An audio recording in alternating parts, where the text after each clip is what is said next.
G'day, guys.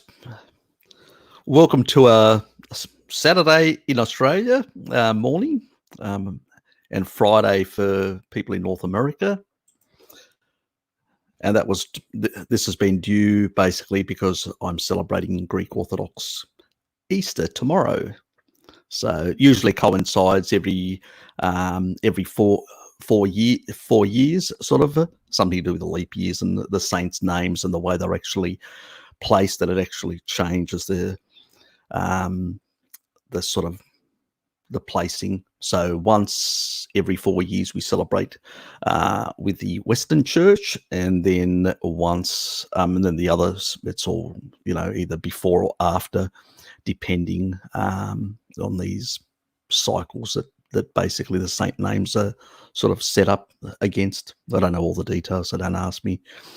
Yeah, anyway, I hope everybody's had a good Easter break last week, and those who are celebrating this week with me, I hope they have a good Easter and enjoy good company with their families and friends to the extent, with social distancing that is possible.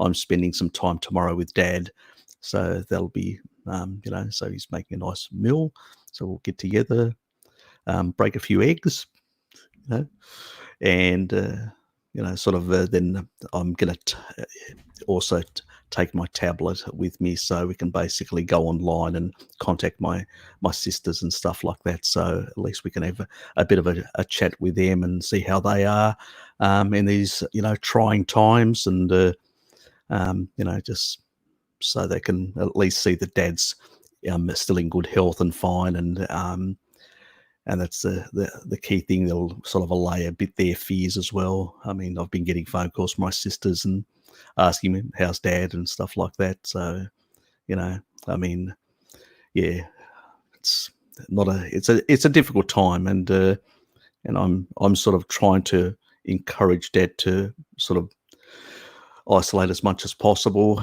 but at the same time, I understand he's a very sociable person, which is really difficult. Anyway, I haven't seen Jared yet. He hasn't appeared, so he said he was going to appear at a sort of a later sort of time, that slot. So when he turns up, anybody's guess. So I'll just have to keep an eye on the actual board down there just to make sure that I see him. Anyway, let's get going. So I'll just cycle through. Gusto, good to see you. Good to see you, Vane. And Daniel. And Luke. Woo. Anyway, different way of expressing it. Sorry for the overexcitement. No, nothing to be sorry about, mate. Vane.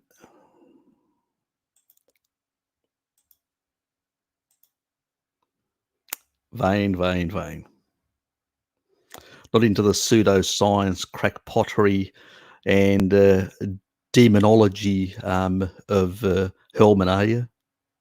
That boy's really lost his way. He's really lost his way. He's sort of off the reservation, throwing stones into other people's homes, and not looking at his own tail, as Greeks would say. These first, before you start basically throwing stones in other people's homes, check your own place. And looking at demonic sort of sites, Hebrew sites and all this sort of nonsense. I did last night, because that's when I unsubscribed from, that was the last nail for me. I'd had enough of his antics and his childish behavior.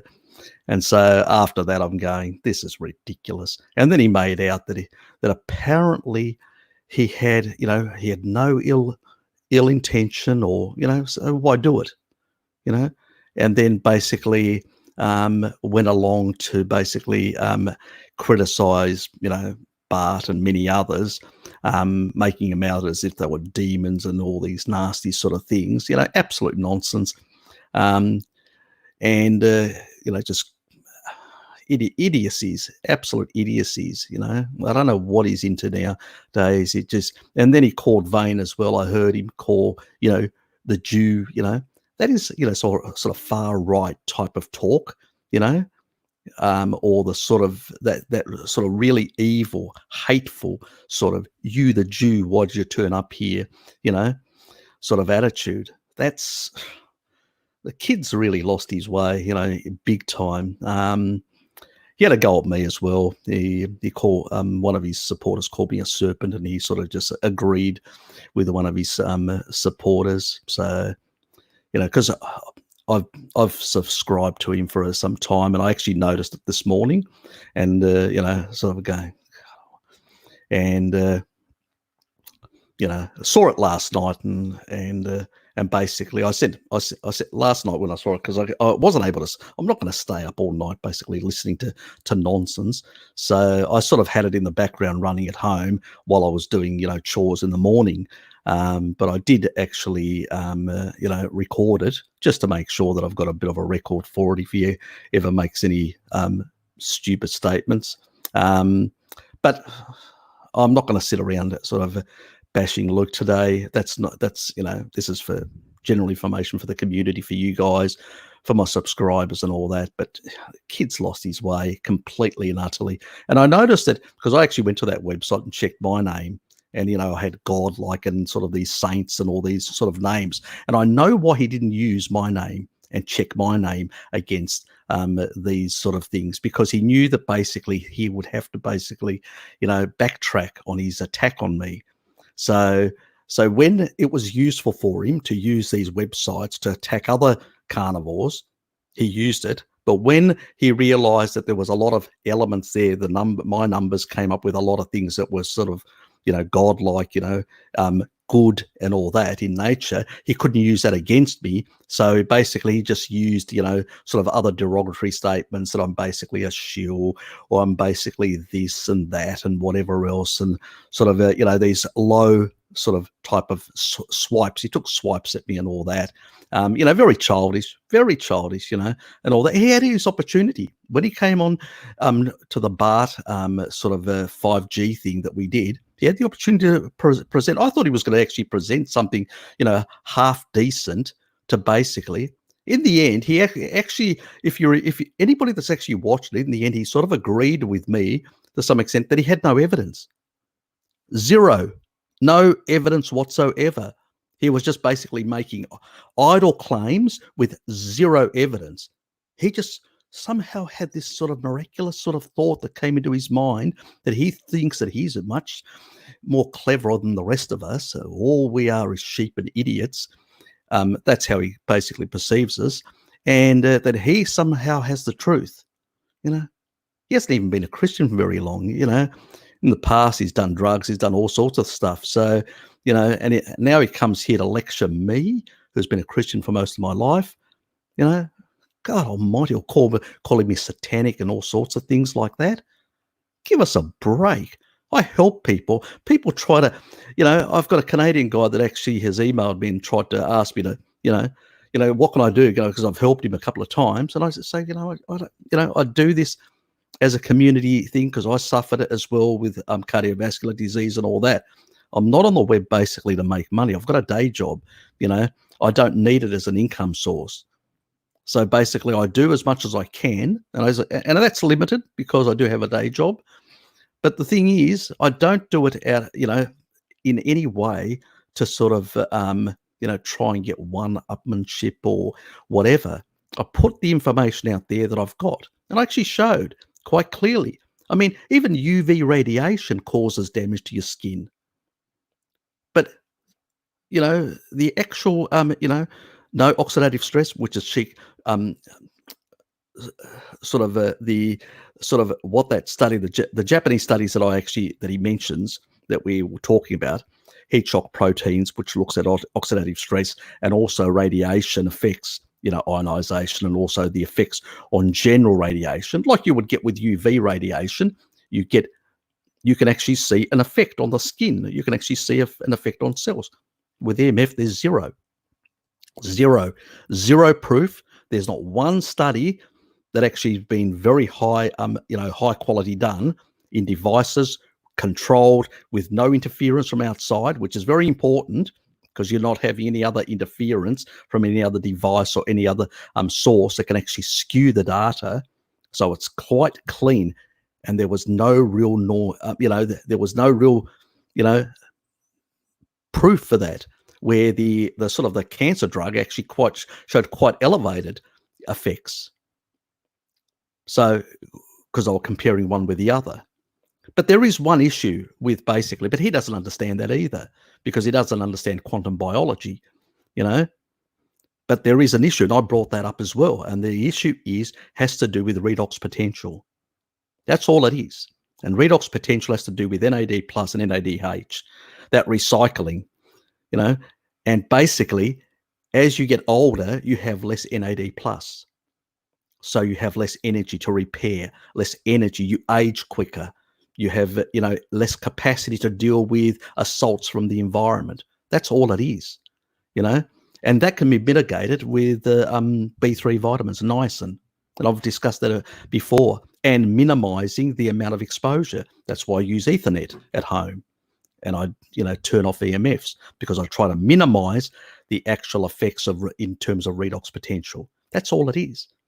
But, he runs around with a bloody Geiger meter or whatever else and does all this sort of nonsense, doesn't even know how to use the damn thing or understand, what he's reading, because he's not science trained, and he hasn't even, dedicated some time to learn, He's had opportunities from me, from Bart, from other people to learn if he wanted to, and we've interacted with him and other people have interacted with him, but he's just shunned us aside and he's gone down this pathway of pseudo nonsense, and, literally just attacking other people. He's just become as bad as Frank, if not worse. Frank has some semblance of he uses a bit of logic. Not, there's when it comes to the corona and many other things, he's off the reservation as well. But it's ridiculous, it is ridiculous, and it's a sorry state to see in our community. But that's all I'm going to say about it. I hope he finds himself back towards the light, away from darkness, because he's heading down a road which is, dealing with all this pseudo nonsense and, sort of a medieval sort of, numbering things and all that, and demonic sort of stuff. That's not a good thing for a Christian to do. You shouldn't be dwelling in that sort of stuff. The only people who basically look at these things to understand these nasty forces of darkness are basically theologians and religious leaders who look at these things.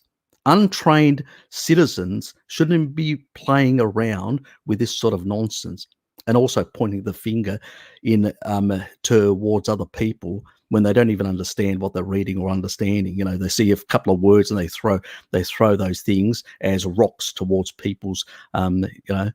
That's wrong. That is, that's not very Christian-like, I would say to Luke. And I would say, mate, you need to basically come back towards the light. You're heading down the road of darkness, hatefulness and hatred. And, all it's going to do is twist your soul and make it more vengeful and hateful. Stop being a spoiled little brat and come back to the community and contribute, because you can, sort of, I forgive you. Look, as a Christian, I forgive you for this nonsense, but mate, you're going down the wrong path. You're really harming your soul by going down this path. 99% of the Christians out there, they know the virus is real. They've seen the evidence. They haven't stuck their head in a hole like an ostrich. You need to basically, move towards the light and stop believing all this nonsense with zero proof and going to these crackpot sites where people are just basically, trying to, these are the sort of people that just put the knife in and twist it. That's all they're interested in creating havoc, disorder, chaos. They want to basically, People that have got an interest in other people want stability. Good Christians are people that want good, stable communities, healthy communities, not basically disorder and throwing rocks and trying to create a lot of havoc. That doesn't help anyone. So anyway, said enough, sort of, and spent far too much time on this nonsense. Anyway. Yes, I have seen a vein, and you shouldn't have been mucking around with that crap either, mate.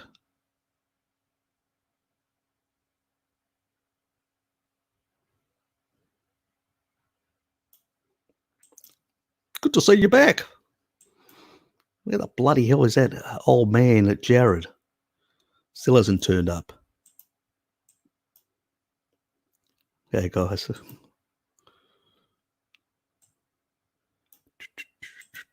I'll just cycle through a few of these until I hit some questions. Man.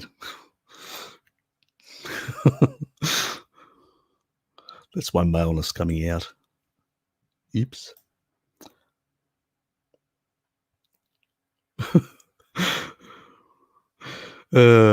He's having fun.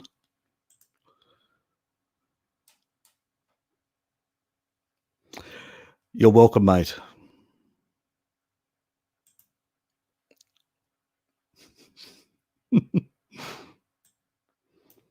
He's stolen my line, tapestry. That rich tapestry.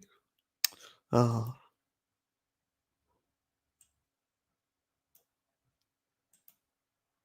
Thanks, mate. A question. Chris Master mentioned niacin can elevate blood sugar. Yes, it can in very high dose. I don't actually take, like 1,000 milligrams or stuff like that. Really high doses. Not a good idea, in that regard.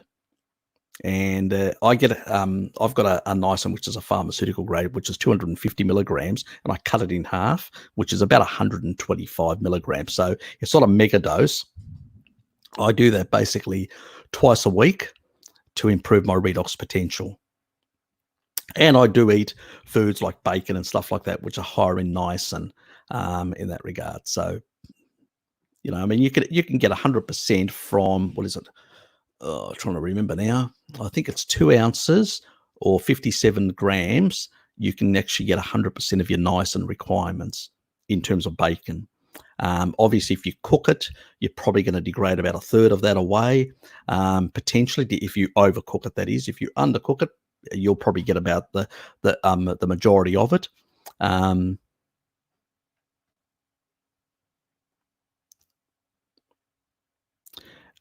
I've actually shown people on my site with blood pressure meter and all that, and mine wasn't very high. So if you're basically on a carbohydrate diet, it actually improves carbohydrate metabolism.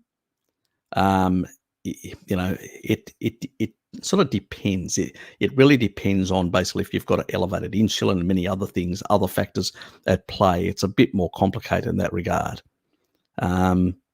And also, I think Chris would have looked at similar studies that I've looked at, and that is in the mega dosing. The mega dosing isn't a good idea. It really isn't a good idea in that regard, and can have deleterious effects on you in that regard. So I would not recommend high dose niacin or even slow release niacin. Slow release niacin has got a lot of side effects as well. Not a good idea at all. I'm actually using standard niacin and using much lower levels, something like a tenth of what they would be using. So that's just to basically increase my NAD plus without basically, and I do it through the week because I'm exposed to, EMFs in my environment. I'm exposed to a number of things, and it's just basically to restore the levels that I would have lost. I don't believe in mega dosing on anything because you create imbalances, and I would agree with Chris on that. Not a good idea, but a slight amount is okay. So it depends. It's like Too much of anything is bad. Too little of anything is bad. There's a sweet spot with everything, and I sort of stick to that sort of sweeter spot. And I wouldn't recommend it for a young person. Niacin, no, there's no need for it. If you're eating enough organ meats and and good quality animal products, bacon and stuff like that, no need for niacin. But somebody that's over 50, like myself, 54, my redox potential and all the indiscretions that I've done throughout my whole life has reduced. So I need to deal with that somehow, and that means I need to deal with it in a proper way to basically increase that redox potential. And that's all I'm doing, nothing crazy in that regard. I hope to be back. Look, I hope, things work out for you, that people get back to work and all that. I would prefer that basically, look, I think social distancing has helped suppress, if I look at Australia and many other parts of the world, at least in Australia, the government's actually forked out a bit of money to basically support wages and keep people employed on the books. So in that regard, it's allowed, but not every country has that economic luxury anyway. So not one solution will be beneficial to all countries. And I've sort of vacillated on this issue because it's a very difficult issue, because every circumstance in every country is going to be different. Things are not going to be the same. And I feel for a lot of people as well, because I've seen people lose their whole life worth, their investments. I've got some investments, and I pulled out much earlier because, but the thing is, a lot of people have lost in many different ways, and, the reality is a lot of people are going to lose more the longer this goes on, so it's not an easy world for any of us. And, I'm sort of lucky that I've got still guaranteed employment, because some of the stuff that I do is important, and is being used even to sort of map, the sort of spread in the state and all that. So they need our resources and our services. But, I could have been working in another area where I would have been more vulnerable. So, I consider myself lucky in a sense, but that's all it is, luck, nothing planned. And a lot of people that are basically, that we don't have a lot of years, somebody in my age bracket losing their job and having to start from scratch again, that's not easy, so I've said from the beginning, they should have basically closed the borders immediately, quarantined anybody coming in for a month, and basically also, taking really strict measures for a certain amount of time to literally not merely collapse the sort of the curve, but eliminate the curve completely. And had that been done from all the beginning, and Trump talks about, border security and stuff like that, but he did fuck all in America. He literally just left the borders open for ages. Anybody could come in, fly in, and all that. Again, for his mates in big business to not have effect. And now he basically blames other people for the mess that he created. He controls the borders, as the federal government does, and they failed. Pretty much both sides of politics in the US, but they failed miserably.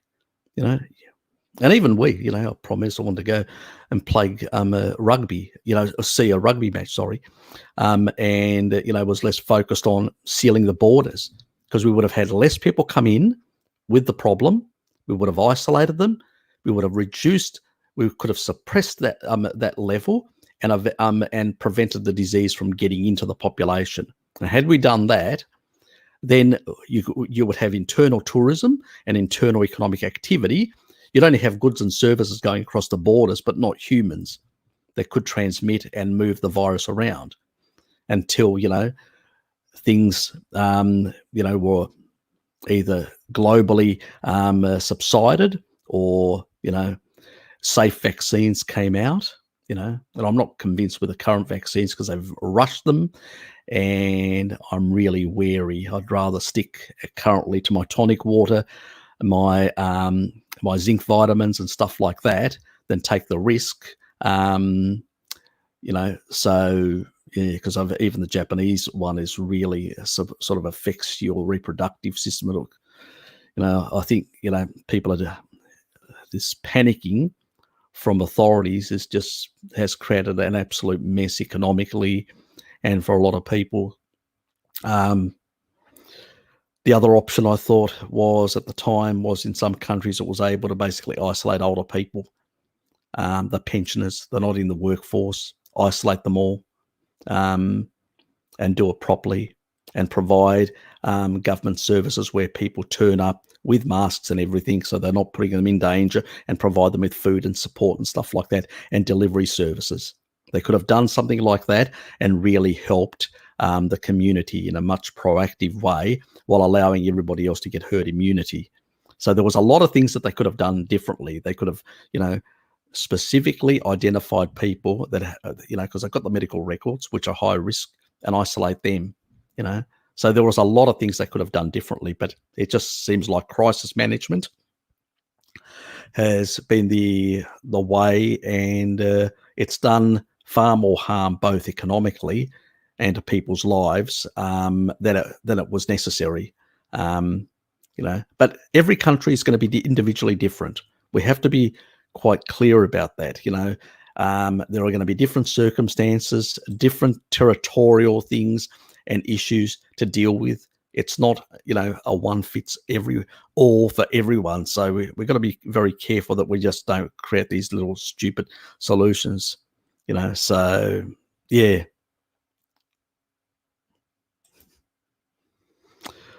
You're welcome, mate. Good to see somebody's binging while they're basically in isolation on something. Phase 2, no later than June, hopefully. Who knows? That's, I suspect, the US thing. We've sort of had an outbreak in Tasmania in the northwest, and so don't know. So they've sort of they closed off the roads. They took their time to do that anyway, because some people actually were able to get to Launceston, to one of the northern cities, which is in the north centre, and go and do shopping and go back. And I'm going.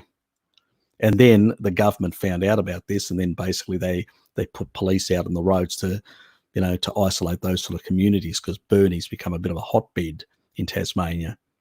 So it's just, as I said, crisis management. They respond after the fact, which is sometimes too late because the damage has already been done, and that's the problem. There's a lot of confusion. There hasn't been good forward planning, but my blame is to the federal authorities, both in Australia, US and other countries, EU and other countries, where they did not basically deal with the border issue from the beginning. If you stopped people coming in, I don't give a shit if they're your citizens or not. You're out of the country. You've potentially been exposed. You're going to be quarantined. And not at home, quarantined either in a military installation or in a hotel, much preferably in a hotel with guards to prevent you from leaving the hotel until you basically, so you're not endangering other people. Simple as that. I know it's harsh, but sometimes if they had applied these really harsh measures right from the beginning, we wouldn't be in this absolute debauchery of a mess that we are now. America, in particular, the US, is in a far bigger mess than anyone else. That they're talking about opening up and all that. They might as well just do it now and stop wasting people's time, because whether they do it in a month's time and they kill more older people and people that have got vulnerabilities, or they do it now, what's the difference? They're going to do it anyway. So it's just basically nonsense. They could basically, what I would do is I'd be basically looking at a test, antibody test. They've done the Manhattan Project. They've done a whole lot of other things. Throw shitloads of money into it, get a test really fast, and start going from door to door testing everyone, absolutely everyone. That's the only way if you're going to basically do it properly. And it would probably end up costing less because you would basically be able to find out who has it, isolate them, get the rest of the economy going. And as you get the rest of the economy going, you're actually increasing your national income. And as you increase your national income, you're increasing your tax takes, you're increasing the demand in the economy and the general growth of the economy again. And so basically that ends up paying off those bills. But if you've basically, closed down the economy and then, opening it up, closing it, open, doing all these crazy things, completely, disorganized things, you end up creating more havoc, more cost, more debt, and you don't really resolve the problem or fix the problem. So yeah, there's a lot of craziness out there, unfortunately. The other thing is we're not looking at things like the sort of quinine, sort of having these older people with these zinc tablets and quinine ready to go the moment they have any symptoms. You could actually mass produce these sort of kits and send them out to people, to their homes. It would cost far less. Like in a population, let's say, of 10 million, or let's say 5 million as an example, 5 million, which is one of the Scandinavian countries. So if you basically produce for every single citizen, let's say a 10, if you think about it, the amount of supplements you would require is not like, the big packs, which are 120 odd or whatever, but you could basically do it very small, for just the first 14 days. And if you basically look at the amount, it probably costs you about $10. So it's about $50 million. $50 million is far less than the billions of dollars that they're wasting at the moment to provide people with something to basically protect them, and also inform them, because basically best practices are showing the best results is nipping it in the bud the earliest as possible. A lot of these doctors that are basically using quinine and quinine-like type hydroxychloride, quinine, and zinc in combination. It has to be a zinc lozenge or tablet that basically has zero citric acid. If it's got citric acid, it doesn't work. The zinc lozenge or tablet won't work, so it has to have zero. I actually got ones that have got you take 4, which have got the dose, and they're actually designed for kids. They're being tested for heavy metals and all sorts of things. I think they're safer than the adult ones in that regard. So when you go for supplements, sometimes because they're forced to basically do more diligence, and they've got more use because you can actually give one to the child or take 4 yourself. So that's another way.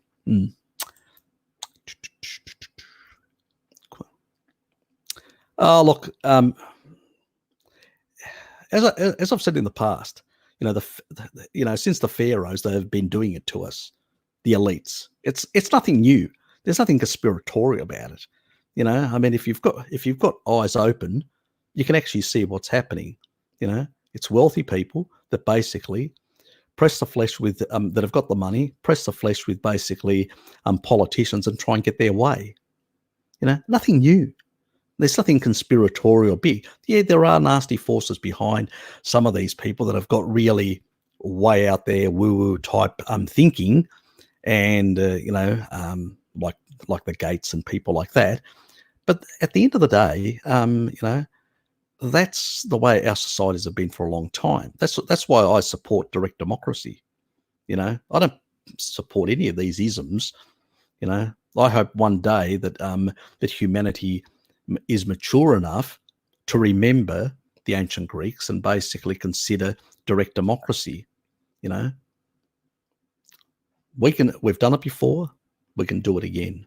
And we used to be around the campfires talking amongst ourselves and working out how to live our lives with fellow human beings. We didn't need politicians, and we did that for 3 million years. So, anybody that tells you that it's not the natural way of humans running their lives is just BS. It's just because they want to hold power over you. That's the whole idea. But there's nothing conspiratorial about it, this sort of nonsense that people jump up and then make up things, these sort of, lizard people and all this other crazy things. People go from one point and then they go to this complete crackpottery and nonsense and ridiculousness. That is the real misdirect.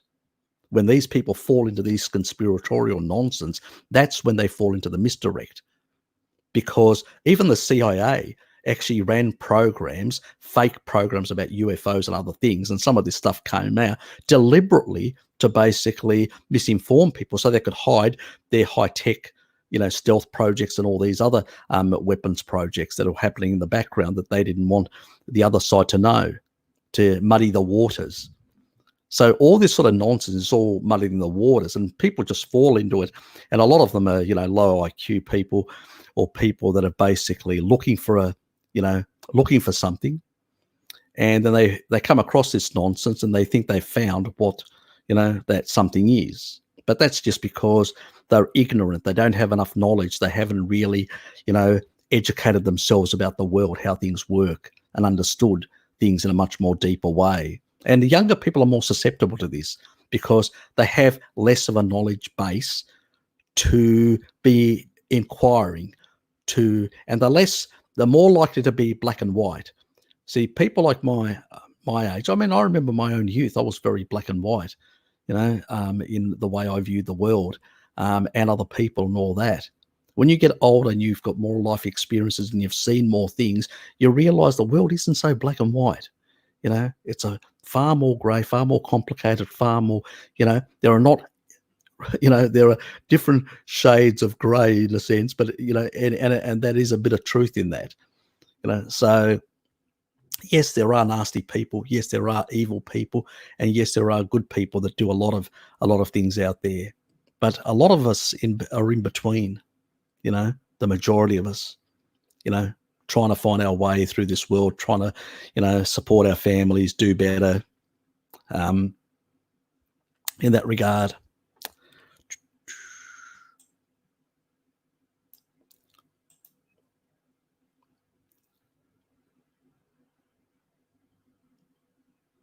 No, I don't, and I've actually shown proof for it, Hellman actually even admitted. And then at one of our private conversations, me talking about, because I don't like talking about in public about the Greek community, down here, but certain elements that are in there that I came across, But that's another reason why I didn't go back, even though I've been encouraged to go back to, because I was president of the Greek community, and then I was deposed by these actual people, because basically these people are nasty. They just want to control other people. They want to basically get advantage for themselves. And so because I wasn't willing to play their game, they pushed me out.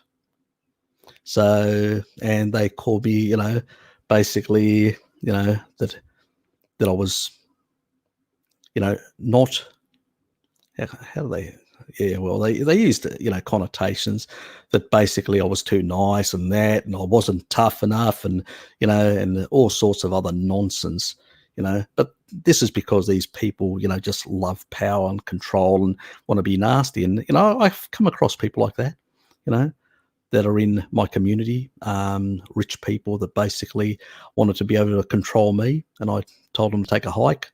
And then eventually they organized a coup with some of the Masons, so yeah, shit happens. But the thing is, I've come across them. Then I've been a victim of those people. And then somehow Luke, in his crazy little mind, has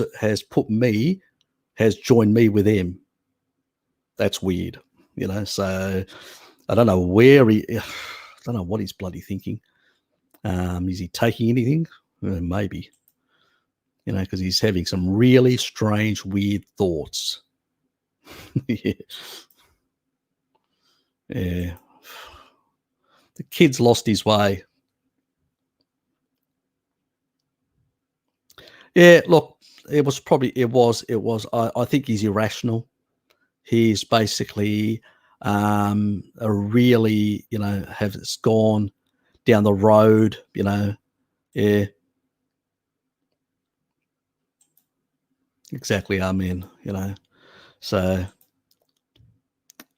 G'day, Honest. Yes. I think he's definitely lost his way. Anyway, let's get back to some good stuff, some meaningful stuff that helps us.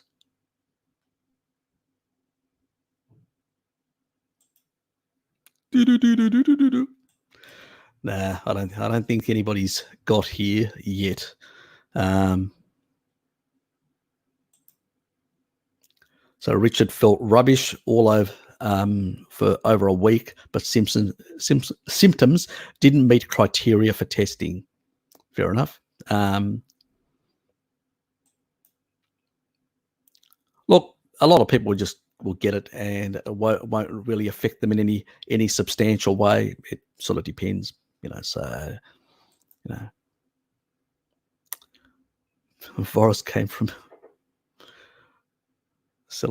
target celebrities, yeah, but not fatal for them.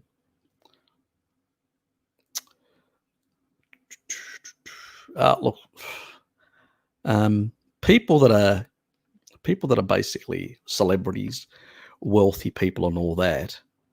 A friend of mine actually mentioned this to me, that he heard some of the celebrities were actually getting like medical devices and getting some of this sort of stuff, like the quinine and stuff, and the malaria drug and all this sort of stuff. So they were actually proactively sourcing these sort of things.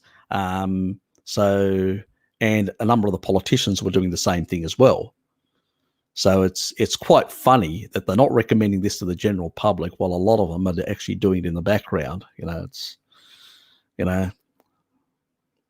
Yeah. Look, it just doesn't seem right.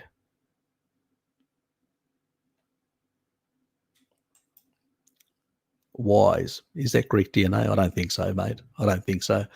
I think I've knocked that on the, it's topographical. Greeks only achieved great civilization because of topography. I've actually explained that before. Go and check one of my older streams, which I've discussed it. When nobody's anything special. We're all out of Africa, and some sort of adaptations. The reason why we've got white skin is we had sort of brownish skin because we came from the Horn of Africa primarily. People that don't have as dark skin in that part of the world. And then we interacted with Neanderthals. Neanderthals actually had whiter skin because they're already living in very cold climates. And Denisovans, who were in the sort of western, towards the western, a bit further west from China, the western part of China. And so they were also, so I think that those populations that spread and interacted with those hominins, other humans, would have probably potentially got it from them. There is talk that agriculture, that people shifted in Europe to agriculture, and due to that, they had lighter complexion. But that doesn't explain why there are other populations like in Central Asia and all that basically also have a lighter complexion, and they were, nomads and the pastoralists later on. So it doesn't make sense. I think it was that these populations interacted and must have got some of that genetics from and that became more widespread because it was an advantage. Usually evolution will give you an advantage to adapt to an environment. And I think that was more of the thing that happened. I can't prove it, but that's my thinking behind it. And it makes more logical sense because if you look at some of the DNA of Neanderthals and Denisovans, they are related to pigmentation and stuff like that. And I think that's where, I remember when I showed you my sort of DNA sort of stuff, that there was things with, straight hair and certain other pigmentation and stuff like that in the actual, the stuff that had to do with Neanderthals. And that's where I think we picked up these pigmentations, these sort of genes that affect these things in that regard. So what's exactly that? There may be more than we know as well. So I can only go on those few that we've identified, but there could be far more that we don't know exactly how they affect pigmentation. And so that's, as science progresses, we will learn more and we'll understand better, so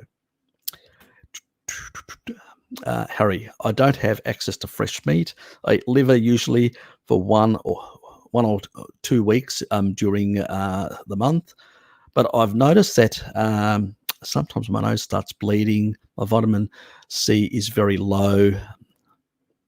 I take some, look, you basically I don't know whether, are you eating any carbohydrates, because that can compete with, sort of, as well at the receptor, the GLUT4 receptor, so that could be an issue.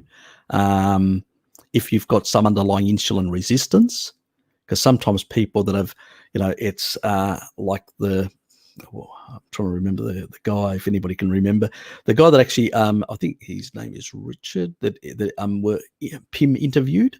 He comes from Scandinavia, and he basically talked about this sort of hysteresis of insulin, that people that have had elevated insulin resistance for a very long time, they tend, what happens is, he didn't actually go into the GLUT4 receptor, but the GLUT4 receptor is also affected and severely downregulated.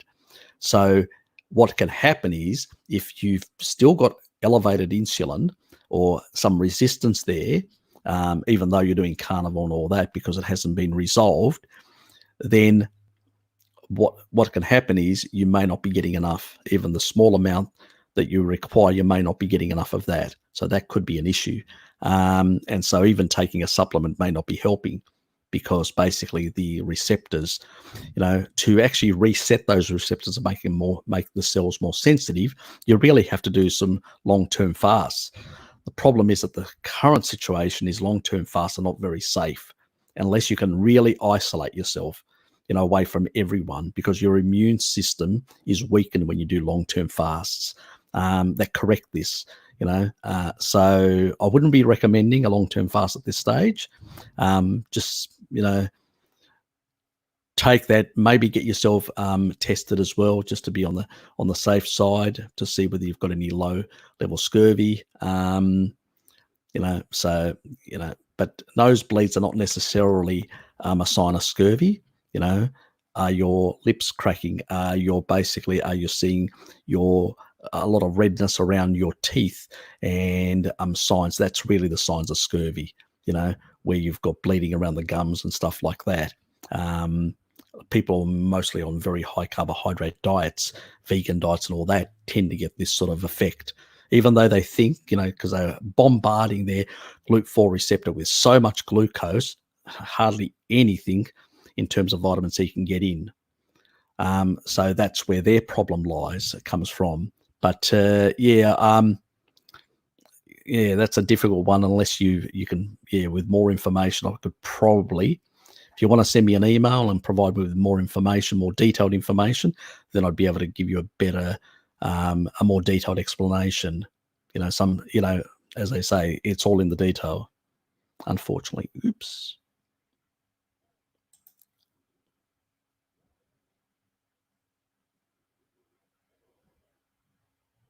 Okay, could be. And lemons basically don't. The good thing about lemons is they don't have, any sugar to compete with the GLUT4 receptor. So that's probably a wiser thing to do.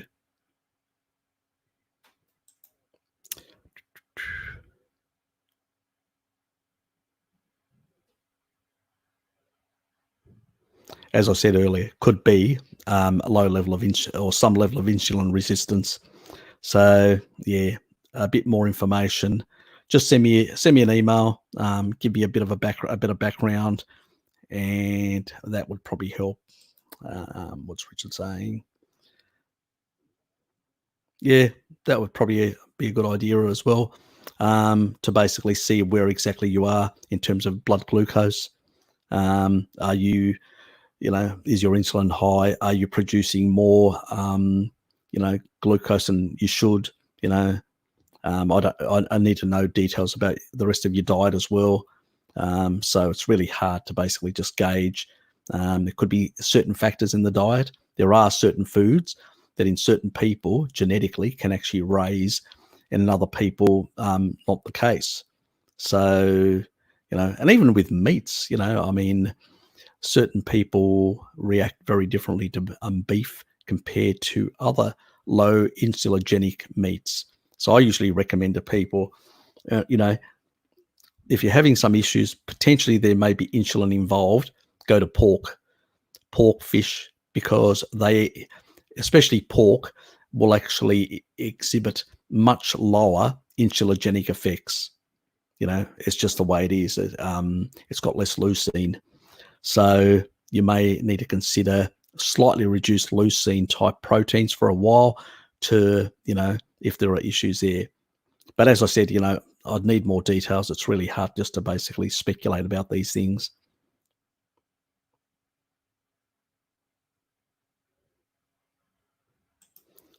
Good. That's the best way.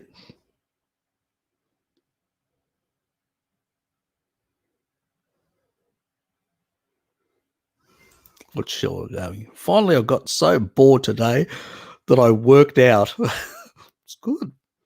Working out is good, actually very healthy for you, so very important in that regard. I test frequently, all the vitamins too. Look, if you're eating properly, I think it's overkill, a waste of money, personally. But if you've got something underlying and you're trying to work out what it is, I'd also look at hormones and things like that. Is there some sort of underlying? Are you getting enough cholesterol? Sometimes people don't get enough cholesterol. They may need more. There are different genetics requirements for cholesterol. If you are, in an environment where you tend to get sick much more often, you will overuse cholesterol. Cholesterol will go into the toilet, especially LDL, because it'll be overused. And even the coronavirus sort of incident has shown that people with the actual disease had very low LDL, for the simple reason that LDL and HDL are used by the immune system as well. So these are sort of factors. So do you have enough cholesterol? Remember, even the Framingham study, one of their dodgy studies actually showed, which was an observational study, but it was only looking at whether people, what the mortality, all-cause mortality, and cholesterol. And basically, when they looked at that, just those two markers, people that had the highest cholesterol, 93% were still alive after 30 years. People that had the lowest cholesterol, only 73% were alive. So let that be a lesson to you. You want higher cholesterol, not lower cholesterol. So, and usually I say to people, get more eggs into you. Eggs basically provide a lot of choline, which is really important as well, for proper signaling as well, and hormonal signaling as well. So choline is very important, especially with European populations, people that have got a European ancestry. I've said it always. I've showed this when I discussed it with Bart ages ago about choline requirements. Choline requirements are much more important to people from Central Asia in all the way into Western Europe. So very important.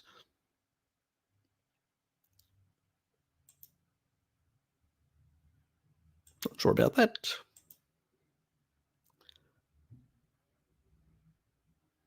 Okay. God, I'd have to convert that.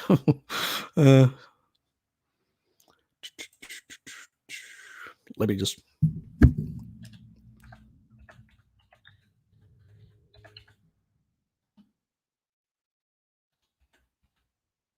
We use millimoles.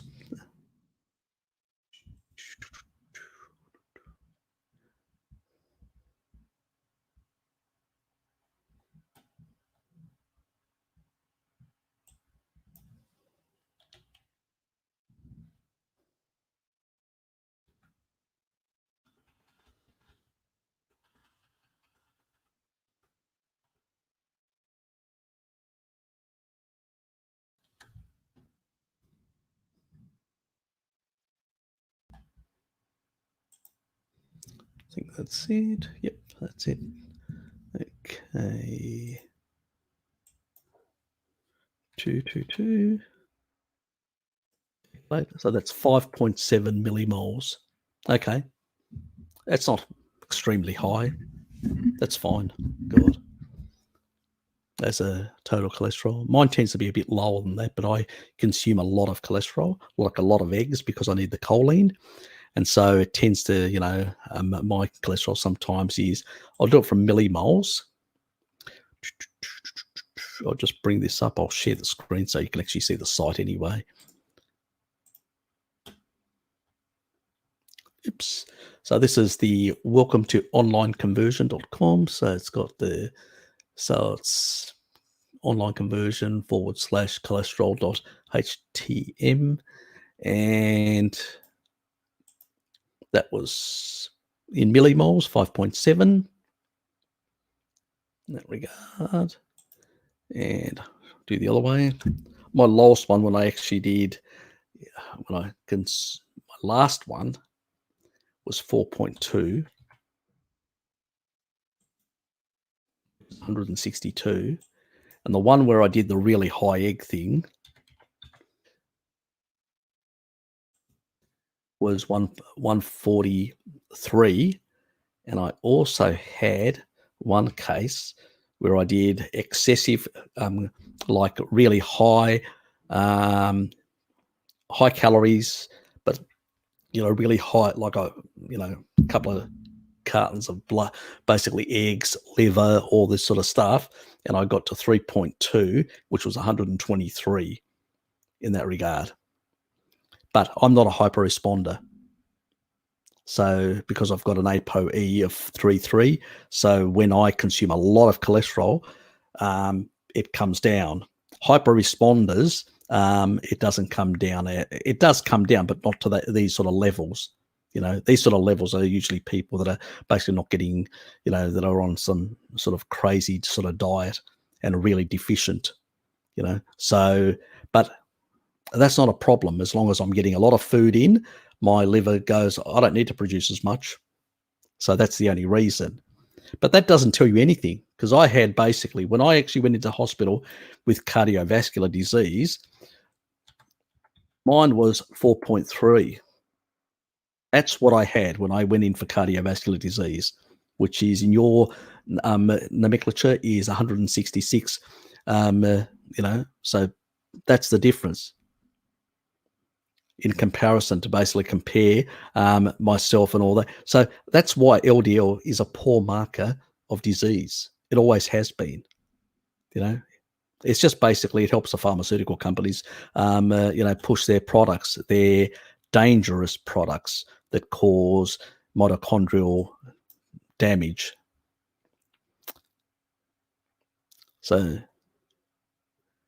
but if you're a hyper-responder like, Dave Feldman and Ivor Cummings, who's the other person? There's another person, but I can't remember, that are basically hyper-responders, their LDL is much higher, considerably much higher, because they have the ancestral, the old 4.4 and 4.3. They're designed to consume very little sugar. That's the whole purpose.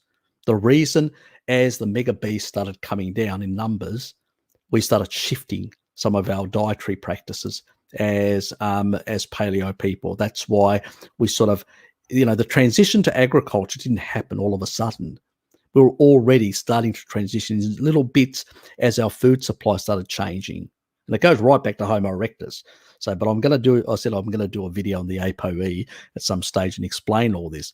But that's the sort of situation. That's how population shifted over time. But we only shifted in terms of small amount of a certain level of sugar, but not massive amount of sugar. So this was an adaptation that happened, the initial one 200,000 years ago, and then the next one 80,000 years ago in the ApoE that was pre-agriculture. So that wasn't an adaptation to high sugar, but to just some extra sugar as the amount of animal, the climate started getting warmer, the amount of animal availability as our populations exploded throughout the entire Eurasian continent and beyond, these populations were hunting continuously and lowering the sort of numbers of available food. And that food supply, as it started reducing, they had to hit other things, So as a consequence, these were adaptations for that level. And that took over thousands of years for that adaptation to happen. That's why we haven't had enough time, because even good agriculture like proper tillage and stuff like that, where we've got is only about 3,000 for the majority of the populations, like in Europe, Asia, and stuff like that. And if you look at the Sumerians, it's probably about it's that 3000 BC, that is, and for them it's about from between, probably, even though they started about 4500 BC, it probably took them another 500 years to get to some level of sophistication in agricultural technology. And then it was basically, so they were they started using some of this technology to lift productivity of agriculture, of grain agriculture and stuff like that.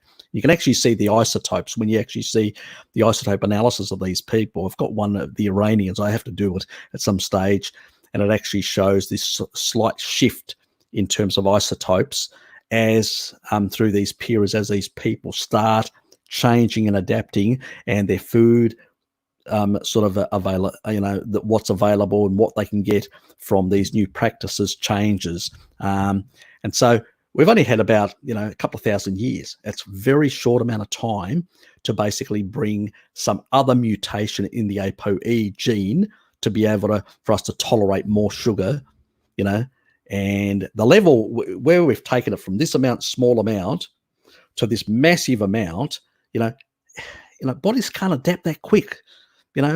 Just there's no physiological way of adapting that quick. And that's why we're in trouble, because we're in that sort of mess. Sorry about ranting and going off on another tangent, but it was good to explain the sort of relationship between these things. So, mate, don't worry about that. It's nothing.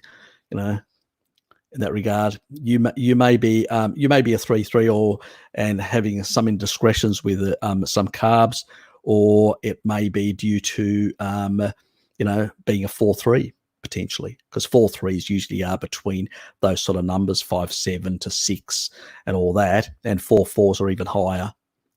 So it sort of tends to vary. So I think it's, what is it? Sevens.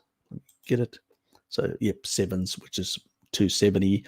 So which is over 300 usually. 300 and over is the 4-4s that when as hyper responding, and usually sort of below. I think it's 250, which is 6.4 millimoles. Yeah, so 250, which is a 6.4, which is the ApoE 4-3s tend to be slightly not as hyper responding to the same level. So that's the sort of the differences, but it has to do with the way they manage energy differently compared to somebody with those types, whether they've got the ancestral phenotype, which basically makes them more designed to consume, to avoid sugar at all costs, and whether some people, like 3-3s like myself, can tolerate a bit of sugar, and then others that are 2-2s that can tolerate far more sugar. That's all it is, but we're not talking about massive amounts here either. The Chinese, a lot of them are 2-2s, fine. They also got endogenous choline, which is another advantage of adaptation from a lot of agriculture that they've had over a very long period of time of stable empires. But at the same time, they also have to have a certain level of physical activity to burn that off. They don't have enough fat cells to store it, like Europeans did, because they didn't know when they're going to get another meal. So they have to burn it off. That's why they tend to be more tofu type, fat on the inside, thin on the outside. So they're more susceptible to basically not having storage capacity in terms of glucose and fat. So that's the other issue with that population. So we've got to be very careful not to basically, try to generalize these sort of things, because there are these sort of variations. Very important to understand those differences. But if you're European, especially Northern European, you should avoid sugar like the plague. And if you're Southern European like myself, you can probably tolerate some, but I wouldn't go crazy. When we're talking about some, we're talking about, probably 50 grams or 60 grams of carbohydrates, but we're not talking about crazy numbers here. At most, maybe about 80 grams of carbohydrates. And people with 2s probably can do anywhere between 100 to 150. But, there are limitations, where people today are doing 300, 400, 500, 600, which is crazy numbers. And then they're wondering why they're so sick. So yes, the adaptation, we would need another ApoE adaptation, and a substantial one. And I don't see that happening in the next couple of 100 years. If we continually eating this way, we will degenerate and have smaller brains, and basically end up, maybe having that capacity in a couple of 1,000 years. But, hopefully humanity won't degenerate to that level. They'll wake up to themselves at some point. One can only hope. I should have my blood done again. No, if you're eating healthy and all that, waste of money. I said it's a waste of money. I usually, because the Australian health system, you can actually go on actually try and convince my doctor to basically have me tested for free. I'll do it for free. If the doctor writes up a thing, I'll go and do a free test because it's Medicare based. But I'm not going to go and waste my own money. God almighty. That'd be stupid. If you're eating a species appropriate diet, not necessary, guys. Don't waste your money unless you've got something underlying which you need to investigate, something that is not resolving itself, And in that case, come and ask me. Send me an email. Say, I've got these things. It don't seem to be working. Why?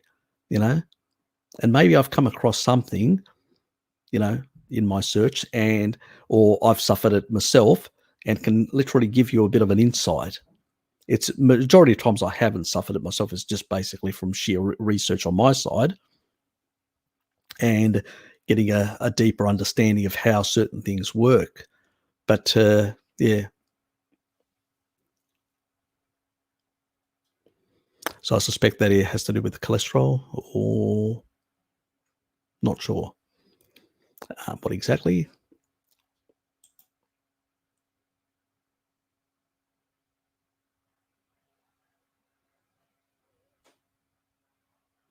Yeah, and that's just a conversion. That's just for conversion reasons.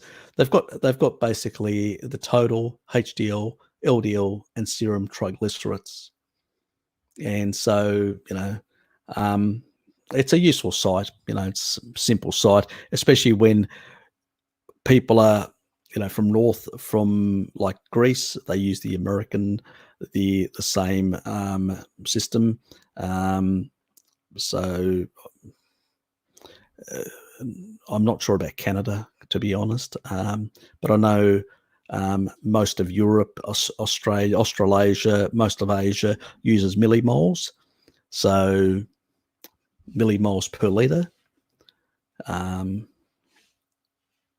So that's the sort of the only where, I think that's the major countries that use milligrams per deciliter.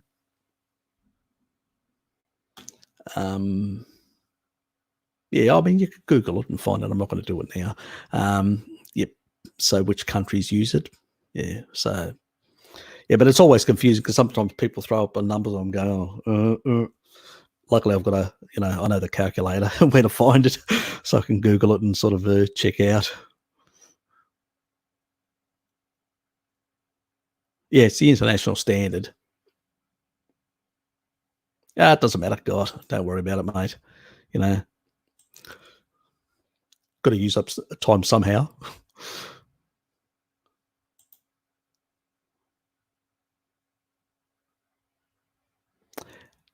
Yeah, look, it is annoying, Harriet. It would have been nice to have like standards, international standards to make it easier for everyone.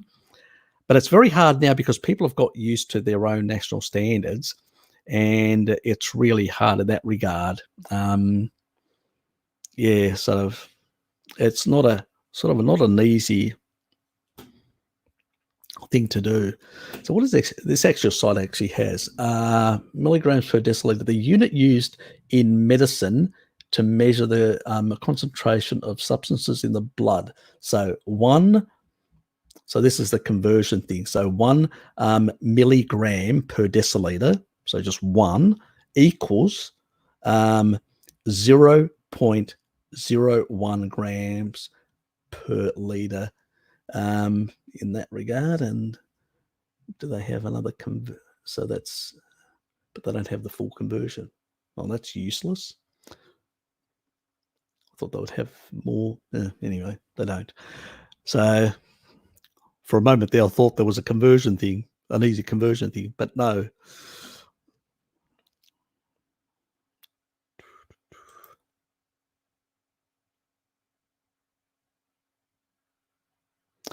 They tend not to be very accurate. And remember, your cholesterol fluctuates throughout the whole day, you know. So, when they've actually done like cholesterol tests, that's what they've come across, that people's cholesterol is very varied throughout the whole day. So, how useful is it? It's the cholesterol system is very dynamic. You can change it from one day to another. It's like basically if I want to, let's say you want to get your medical insurance really low, your premium. What you'd do is you'd basically, pig out on fat, cholesterol, eggs for 3 or 4 days, like mad, just dousing them down. So much cholesterol, your body, and so much fat and so many calories that your body's just down regulating the production because it's getting so much. Then you go and do a test the next morning on Friday, and it's really going to be low. That's how I got my 3.2 once. So that's how you get a really low number. And I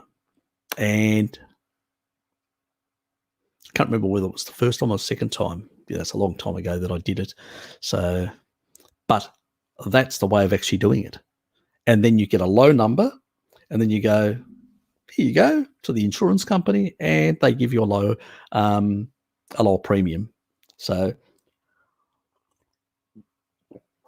just go to what is it? The cholesterol code. That's it. Trying to remember. Must be having some brain fog because I'm not getting enough. Not getting enough milk, and I can't even joke with Jared over this.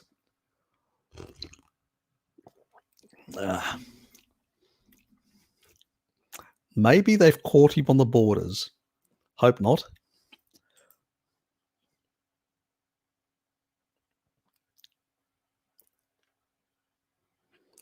Yeah, look, it's unfortunate. A lot of things that, food supply, I'm finding it very hard as well.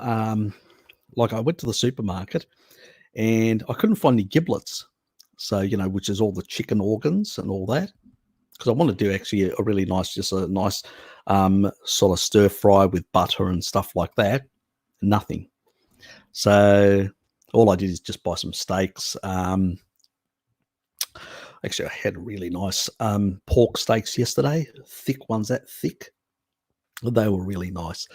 So, but unfortunately, it's sort of a bit of a hassle in terms of supply in different parts of the world. Australia's probably pretty lucky in that sense. We produce 3 times our requirements in terms of food. So we've got shitloads, and so there's a lot in the domestic supply line. So it's less of an issue down here, but I've heard in other countries that there is a lot of issues in terms of supply. Not a good thing.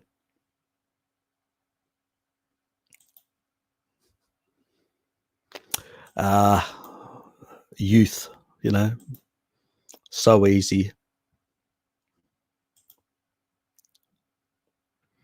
You guys need to be pumping iron, and you guys need to be basically taking a whole lot of eggs with a lot of whey.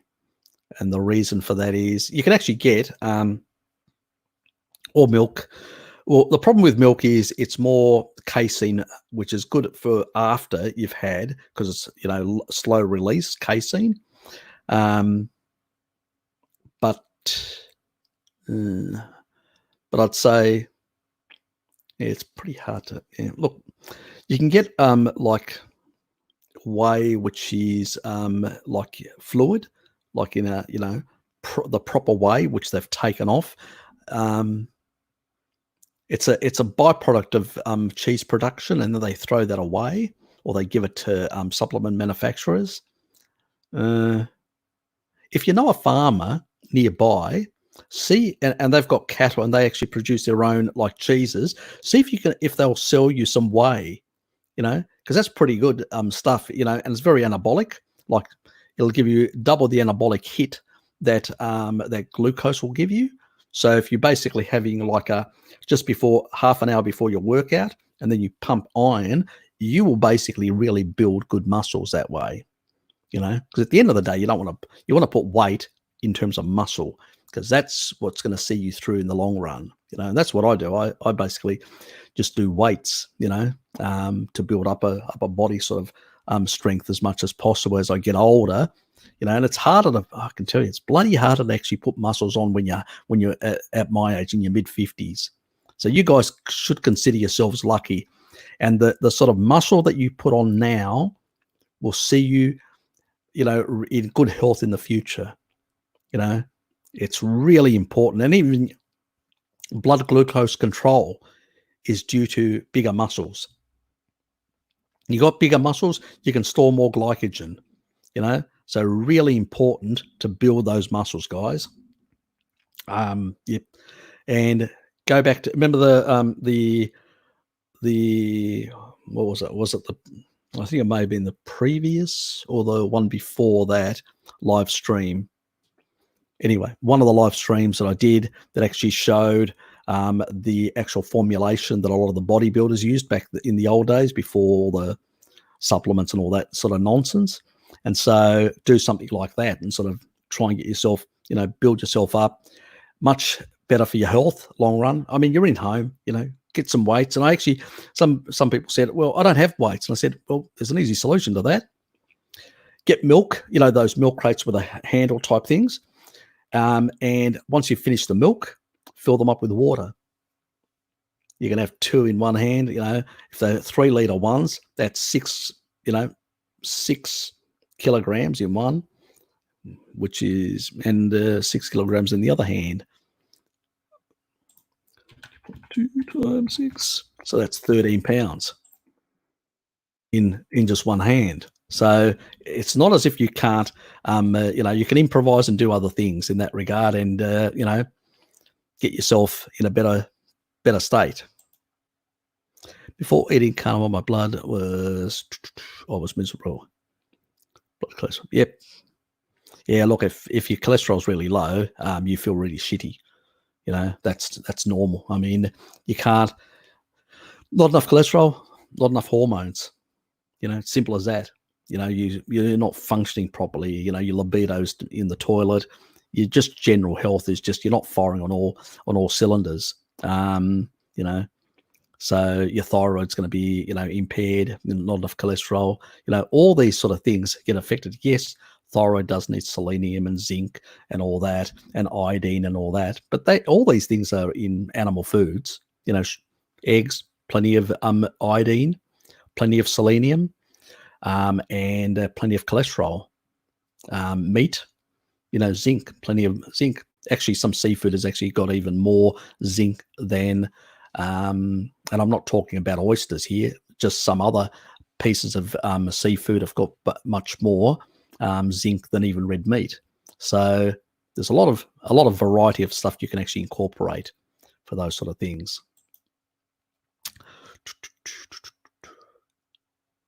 They are pretty good. Dave, Ben, and Ivor, they are really an asset. And some of the stuff that they do, I subscribe to them as well.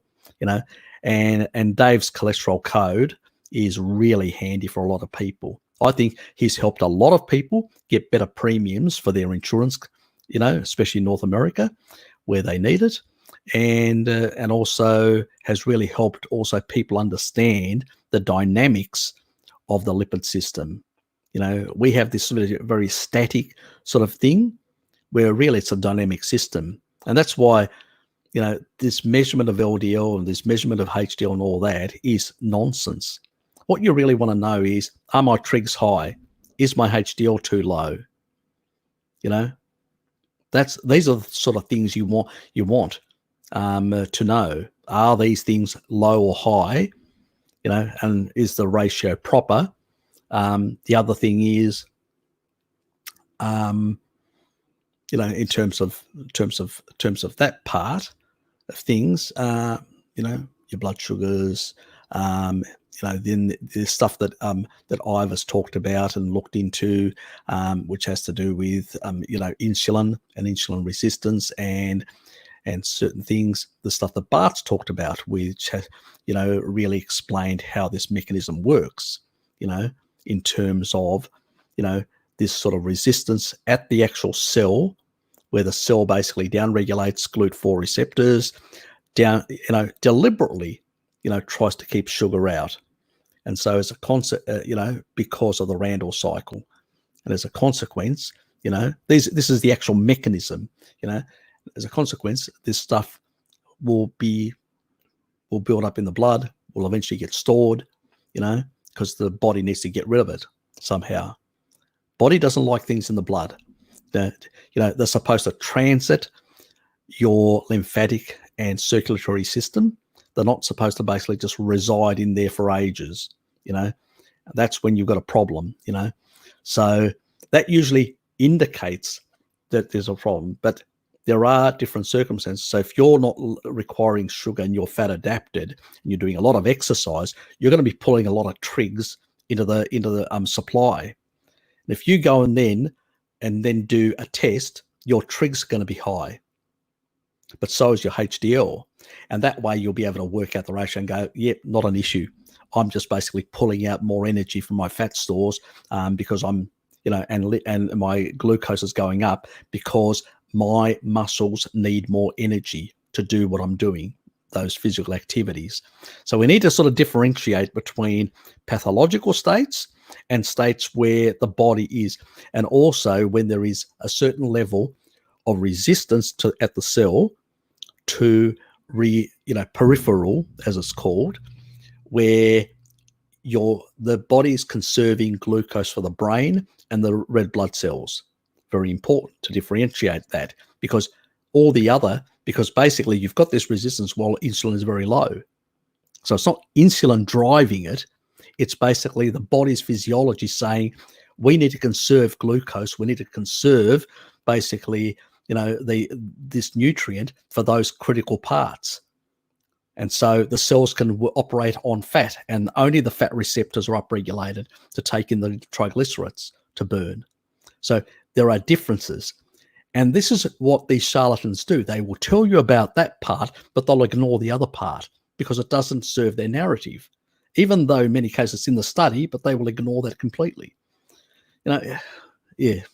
Anyway, we won't go into that. I've had another rant. Yes, I have, Luke.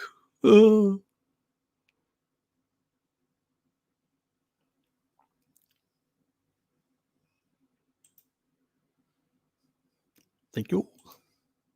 Yeah, Pim's pretty good value as well. She's got a lot of knowledge and also in the dietary world and also addiction side of things. Very, very informative on that. Yeah. Some of them are. I know Ivor is. I know that Dave is. I don't know all of them, whether they are or not.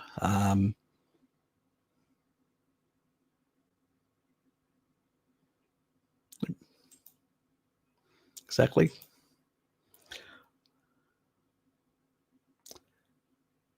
Malhotra. Yeah, he's pretty good. He's the British guy, the British cardiologist, I think. Yep, yeah, on saturated fats and on statins and stuff like that. He's very good value and all that. The body's been doing for millions and millions of years, has been regulating the lipid system. It's only native LDL, native lipids are not a problem. It's only when you glycate them. And I think I've explained that in the past about how this glycation, on the pericellular matrix, this sort of these hairline structures which are around the blood, both the blood vessels and also around your lipids and all that, how they need sulfur to stick to those the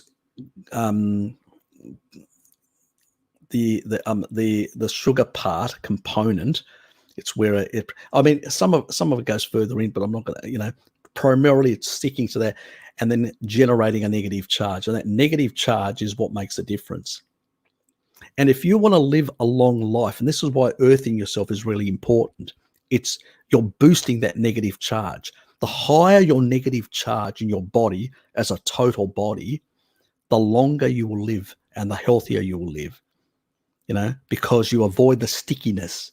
Too much sugar builds up on this pericellular, these structures, these pericellular structures, and these hairline structures that have got this negative charge. And that is when you start damaging these things and they start become sticky. That stickiness causes damage and collapse and whatever else. Obviously, insufficient nutrition and other things mean that you can't heal properly. And then the body starts sort of doing patch-up jobs to try and actually, for low-grade scurvy, to patch up jobs with stuff like that. So, yeah, here's an asset to the community as well. Saturated fat, the best fat you can actually consume, can't oxidize. Very hard to oxidize saturated fat. PUFA, just like that. Even olive oil, it's still got one double bond. Still can be, at a certain temperature threshold, it can be oxidized. Not to the level that PUFA can, but still, can still be oxidized to some level. Saturated fat, you really have to, and even aldehydes. When you look at basically aldehydes, when it comes to PUFA, it's off the show. Aldehydes, they rip lipid membranes apart. They're off the show. When you go to olive oil, it's still, I'm trying to think now, it's either double or triple that of butter. I can't remember. It's a long time since I've actually looked at the damn thing at the study. It was double or triple that. So it's not, multiple times like with like tenfold or whatever, which is like PUFA, which is very, very easy to become rancid and oxidized and damaged. But it's still, relatively high. That's why it's, if you're going to use olive oil, which I don't recommend, but if you were going to use it for whatever reason, you had a reason for it, you would basically only use it cold. Butter, on the other hand, has just slightly higher, and that's because it's got. I'm not sure exactly the reason. I've always thought that maybe because of some of the carbs and proteins that are in there that may affect that sort of level of aldehydes, but it's just slightly higher than lard. Lard is the lowest. Has the lowest level. That's when you cook it at very high temperatures we're talking about. The lowest. And I don't recommend cooking any fats at high temperature, even lard.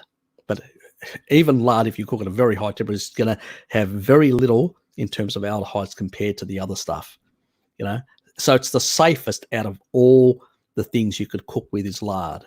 And when you look at the Okinawans, they cook with lard. They start pork in the morning, they finish pork at night. You look at basically populations like the Sardinians, pork, only lard. They do not use any whatsoever, zero olive oil. Highlanders, they sell it. They use it in the seaside resorts for the tourists because it's cheap. But in the highlands, none of them. They actually have their own larding. My great-grandfather lived 107. Larding, my father used to do larding with his mother because he was the oldest son, and and helped his mother. So that's what the traditional Greeks used to consume. There were a whole lot of pork dishes that the Spartans loved. They're actually, you can actually still make them. You can actually go on Google Spartan pork dishes, and they'll tell you how to make them. And actually, so this is what these populations that were healthy consumed. They consumed fats that were healthy and stable. So very important. And that's why I like these people, because they are within the medical establishment, but they they're not basically falling for the BS. They're basically standing out and saying, this is wrong, we've done it wrong, we need to correct it. And all the other organizations that you can actually see them, they're shifting slowly. Like take for instance, what was the latest? I think it was the Diabetics Association or whatever, that has shifted away from PUFA to MUFA, to basically monounsaturated fats, for some of the recommending, for like people who are in hospital that need basically food to be given to them transfusion wise, that basically through can't remember the terminology for it anyway, but they're shifted away from PUFA because people were getting very sick, to MUFA, to monounsaturated fat. Someday they may move over to back to saturated fats. That's going to be a long time, I suspect, because there's going to be a lot of pushback for a long time. But they are starting to move on that front, which is good. Really, really important that things are changing, and it's good to have doctors like that.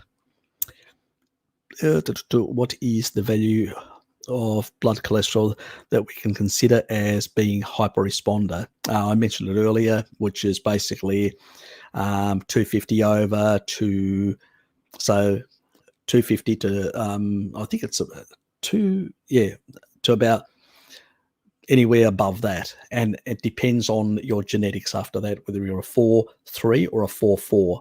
So how higher? So it's over 300 or 350. I can't remember exactly. Don't quote me. Whether it's the 4-4s, somewhere there in the 300s and above. So, and some of them actually even get high, really high numbers. The body knows best. If you require that stuff and it's native, not oxidized, not damaged, you're fine. You can go back to my early chats that I had with Bart, and you can actually see those videos if you want to knock yourself out. And I've got the playlist on mine, and I actually talk about a lot of this sort of stuff about these things in regards to to understanding better in terms of the cholesterol and stuff like that. So, and looking at lipid peroxidation, and I actually mentioned old studies where they actually showed mechanism, not just hearsay, talk, speculation, like in all these other pseudo studies, but we're talking about real mechanism where they actually showed exactly lipid peroxidation and how the vegetable oils were the biggest culprit, were the main culprit. So Western A Price also has a lot of information in that regard, so check them out. I know Chris Master John did one on PUFA years ago, which is on the Western A Price, and that's really good info on that. He does good stuff, but he's also does I mean,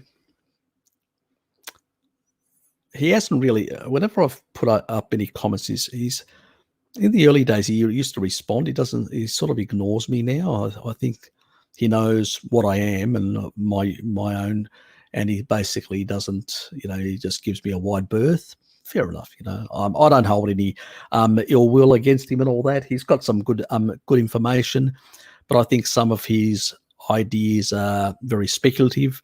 And the thing is, there's a number of things we don't know. We have to be honest. We don't know about certain things, about human physiology. We don't know about certain things And this is why I say, well, it's crazy that people out there are giving you drugs to basically modify things the way they work inside you when they don't even know a number of these things. That's a problem, you know. So anyway, please share and subscribe and like this video if you haven't. Yeah, it's, you know, one of the advertising things that I have to do, apparently.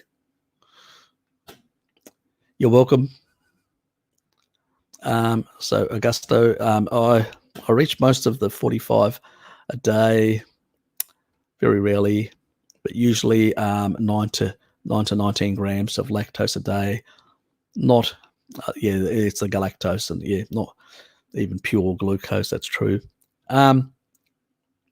Yeah, look, people respond differently to glucose, and also if you haven't consumed glucose for a bit of time and then you have a bit more, you can have a bit of a more exaggerated response from the body. So that's the other thing as well. So, you know, that's an important thing to consider. Also, when you're on a carnivore diet, Dave actually did a test on himself, and, you know, thank God we've got Dave Feldman that's actually prepared to throw his own money to do all these tests on himself, because basically I wouldn't be prepared to basically spend so much money. And what he found was, if you basically only fast for a short amount of time, like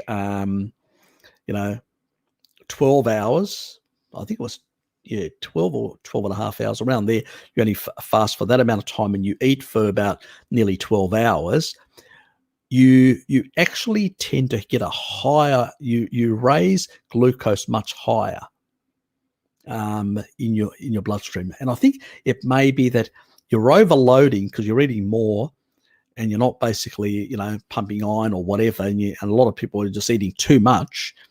And what they're doing is they're pushing, a lot of that sort of stuff. The body's got too much and going, I need to get rid of this somehow.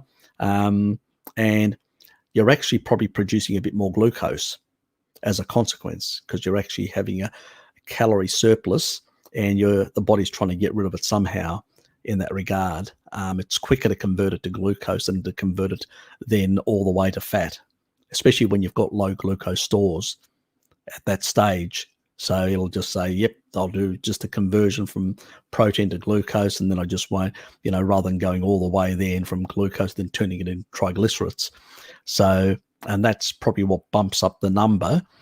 And what I think he said that if you do anywhere 14 or more hours, that doesn't really happen. You may get a bit in the morning, but it really just subsides very, very rapidly. And that bit in the morning you get is because of cortisol. Cortisol waking you up pushes up glucose as well. And it usually then comes down slowly between 10:30 and 11. So that sort of glucose spike happens. And that's another reason why I don't recommend people eat very high anabolic foods in the morning. If you're going to have any foods, because you don't want to do, even if you're doing 14 hours fasting and then you want to eat, so you're going to have in the early mornings and then have early evening meal and stuff like that over your sort of 10 hours, then you should try and, I would try and push my first meal closer to 10:30, 11 rather than earlier. So I'm at the lowest point in my cortisol. But if you're, because of circumstances, work-wise or whatever, it's not always easy, and you've got to have something, then stick to things which are low insulinogenic, which is basically bacon. Have some more bacon. That would be a better option rather than actually, feeding the beast.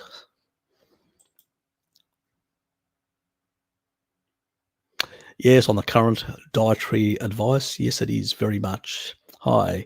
Basic point. So, to refute the stupid alkaline diet. Oh, God. So many people are going on about, thank you for these great live streams. Yeah, not a problem, mate. Yeah, alkaline diet, high in deuterium, you know, want to fuck your nanomotors up quick, yeah, get on that shit. Especially the alkaline drinks. Oh, that's one way of really wrecking yourself. And also your stomach acid, God, crazy. I mean, we need high levels of acidity in the stomach because all disease starts in the stomach, not in the gut.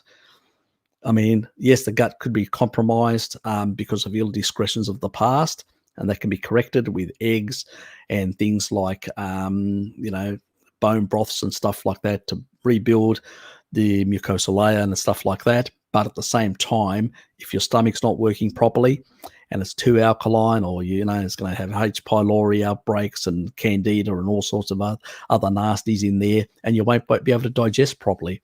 And then you won't be able to provide the nutrition that the body needs to repair and heal itself. So very important that. And these alkaline diets, yeah, exactly, Richard. Yeah, crazy stuff that people are on out there.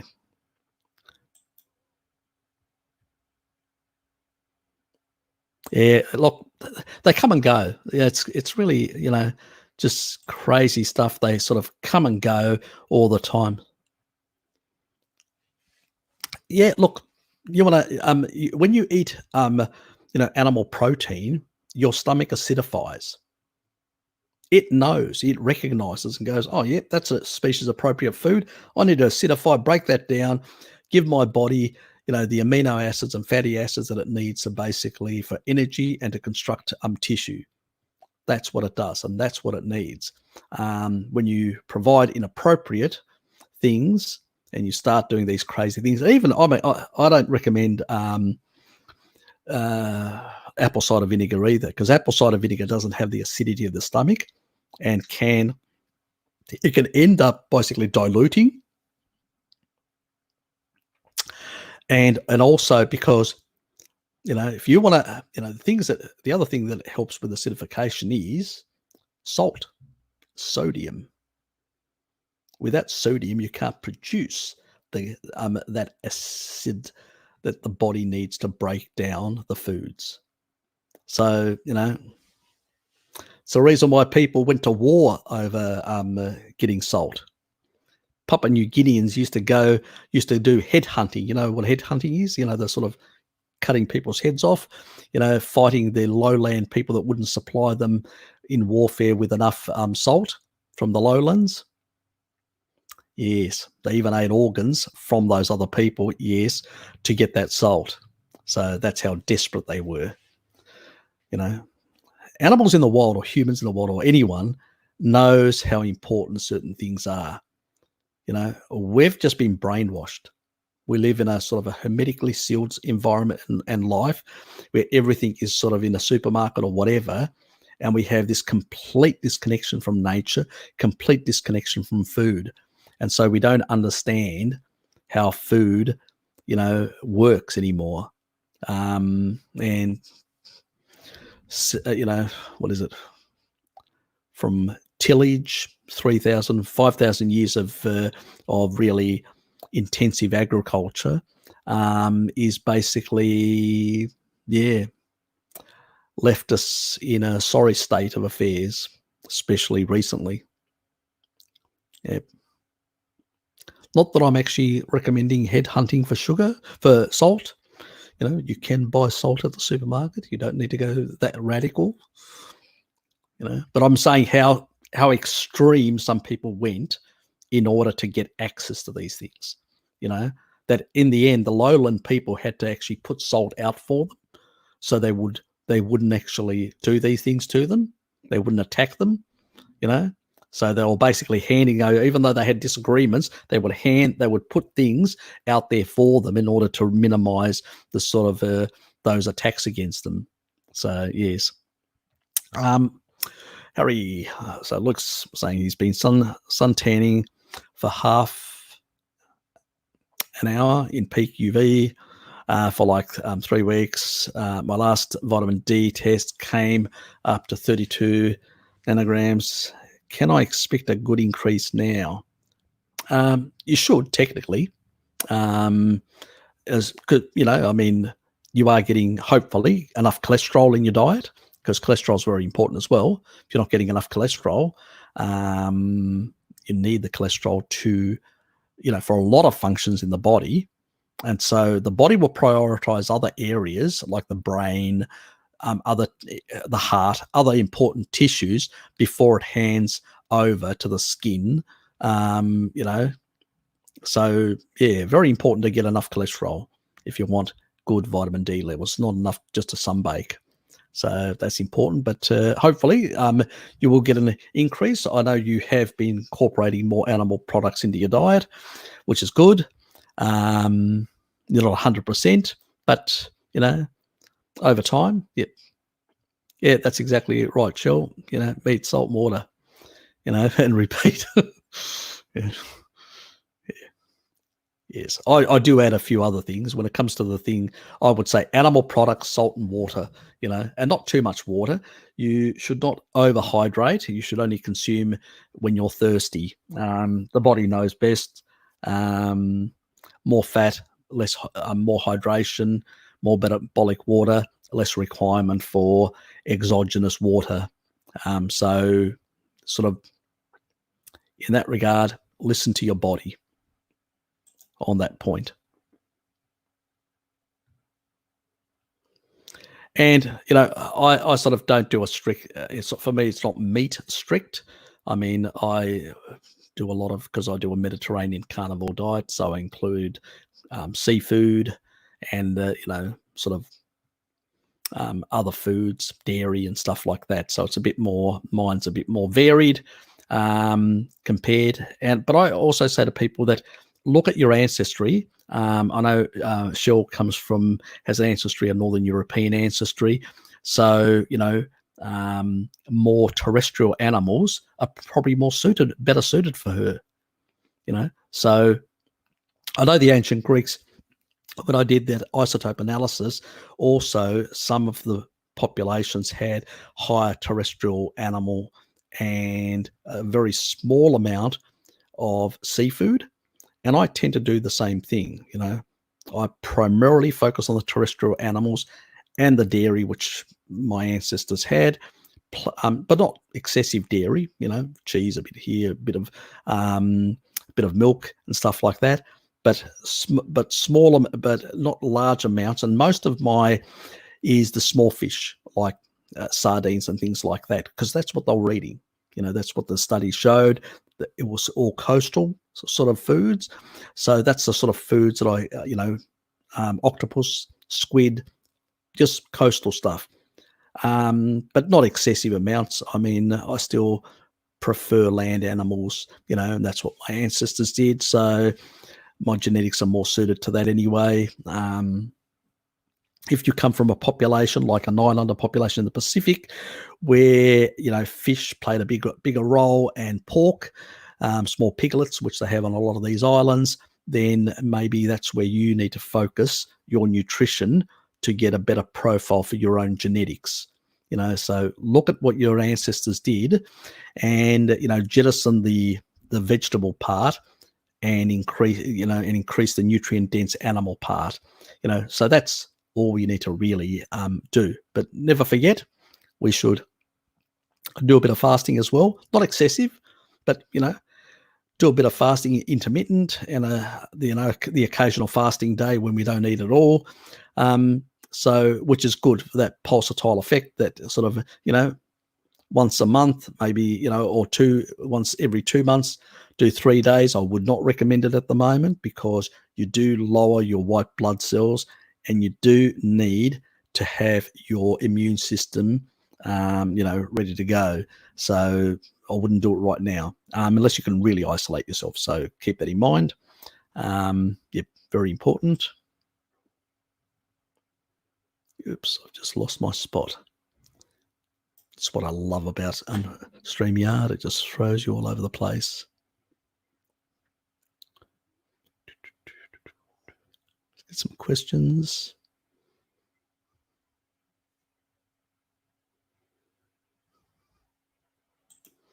I'll put that as a comment.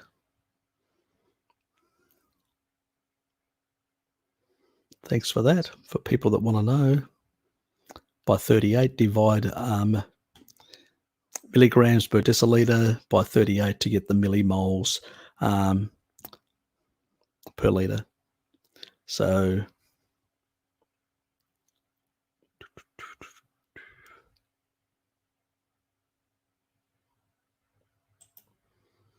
yep, stick to eating right. I mean, you're on the right path. I mean, if you want to know, not a problem in that regard. But it's a waste of money. It's flexible. You can push it up, you can push it down. If you overeat cholesterol and overeat calories, your cholesterol requirements will go down. Your body will go, oh, I don't need to produce as much. Do it for a couple of days. You can put your cholesterol in very low levels, unless you're a hyperresponder. So even if they have excess calories in terms of those nutrients, then they will come down as well to a certain extent. But if you want more how to do it, go to Dave Feldman's cholesterol code. Just type in Dave cholesterol code, and it will take you to the website. And actually, he has the exact formulation how to do it and the steps. So that's the easiest way. Oops.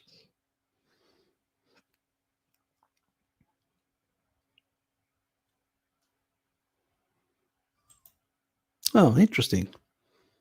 So they actually export it to China, a lot of that sort of stuff. Mm.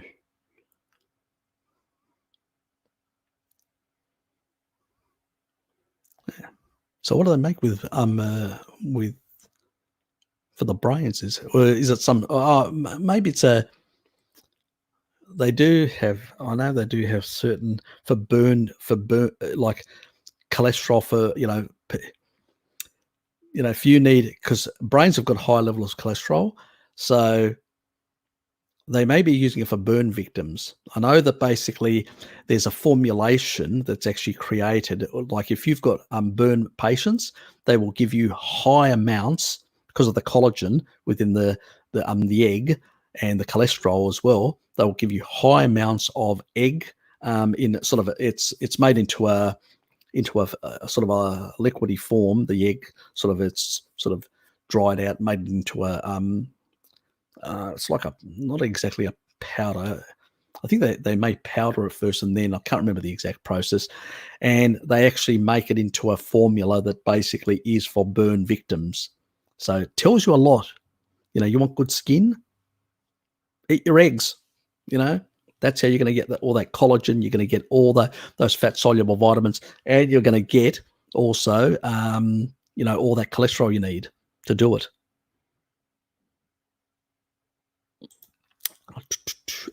Up my eggs after realizing Harry's ideas. Lots of eggs is different in mine. Now trying to eat 10 eggs a day. I usually eat anywhere between 4 and 12 eggs, depending on. So I have these, like sometimes I'll say, fuck it, I'm just going to have 12 eggs. And I do them scrambled in low temperature. And then I grate a whole lot of cheese onto it. So that would be my total meal for the whole day. Not one of my major meals. So that's another way of doing it. Where is Jared? Having a sinus thing today. It's been annoying me. So just came back and aggravated me for whatever reason.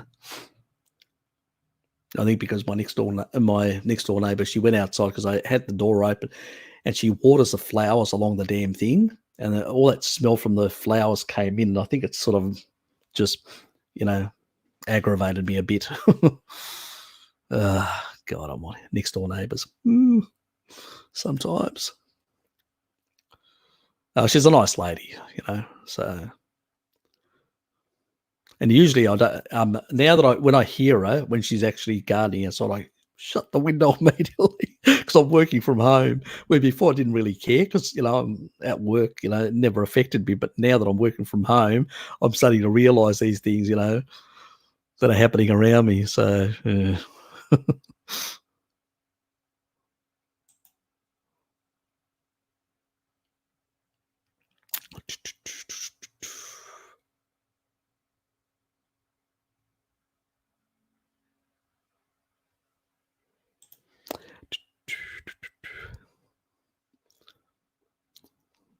45. It's 10 years younger than me, mate. Or 9 years to be more precise. Yes. Been a long time since I was that. I actually thought you were younger. I actually thought you were in your 30s. But anyway. Is that a recent photo? If that's a recent photo, you look pretty good for 45, mate. I can tell you. Good for you. Exactly. He looks pretty good. Oh, okay. So he's got some grey hairs now, using an old photo. Fair enough. Why not? Actually, on my work computer, I've actually got my original photo that I was taken. This was... I've been there working for quite a few years now. I think I was either 28 or 29. I can't remember when that photo was taken. I've still got that with my my tie on, you know, sort of all went downhill after that, you know, nowadays, you know. But even we used to have some old managers in the past in mapping where, you know, they would send you home if you turned up underdressed. They would literally send you home. They would tell you, go back home and put on a proper, you know, clothing. They would send you home. You couldn't go in with shorts or anything. This was, we're talking about now, you know, 2.5 decades ago, but that's how really strict they were in those days. And this is back in the 90s. But now, God almighty, I'd turn up with shorts, all sorts of things, you know, T-shirts. Well, not T-shirts. Only on a Friday T-shirts because I stay there for half the day. But the rest of the week, you know, I'll turn up. I don't wear a tie anymore. I've got a tie in my drawer. I've got good shoes under my desk, and I've got a good pair of trousers. So if I need to go to represent my workplace and need to go somewhere, or go to a conference or whatever, I usually will go to the toilet, changing my trousers and all that, put on a good pair of shoes rather than my sneakers, and put my tie on. So I used to always keep 1 or 2 ties in the drawer so I could put the tie on and then go, you know, present myself properly. But, you know, yeah, nowadays, God. Yeah, funny how things have changed. Except for the hair. Yeah, I know. My sort of hair isn't that long now because I mean, I did. It's starting to grow again. Too much zinc, you know. It's starting to bloody grow again. The problem is now with the lockdown. You know, it'll eventually get too long, and I'll start looking like Frank.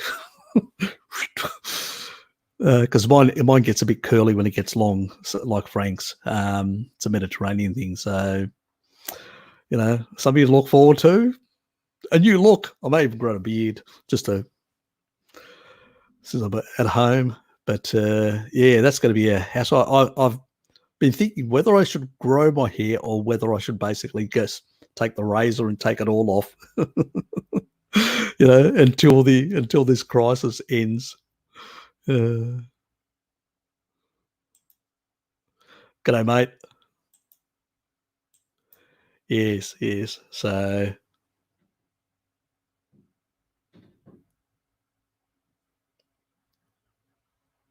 yep. Okay. Yeah, look, it varies. Don't seem to age quick. Fat deposition affecting skin creasing, etc. Have never lost, gained lots of. Okay. Yeah, hard to say. There's a lot of factors that are at play. UV radiation, your susceptibility to it. When it comes to that, sufficient fat soluble vitamins. You know, I usually say to people, get enough vitamin retinol and MK4 in your diet, and vitamin D, because they are the key fat soluble, and vitamin E also plays a bit of a role, but a much lower role in terms of the collagen degrading enzymes. So that's sort of, but usually what I notice is when people have got more cholesterol, their skin tends to be better, healthier. So you know. But then there are other environmental assaults, so you can't cover everything, let's be honest. G'day, Thomas. It's just the reality that not everything will be, well, glycocalyx are primarily those hairline structures that I was talking about earlier on the endothelial cells. So basically, they've got little sugar molecules. That's the glyco, the glyko, as they say it in Greek, because that's where it comes from. It's a Greek word, and that is exactly how it's spelled. and that's glyko, the first part, and that's but the general terminology is called the pericellular matrix. So everything, bacteria, viruses, not viruses, bacteria, protozoa, worms, what else? All the lipids.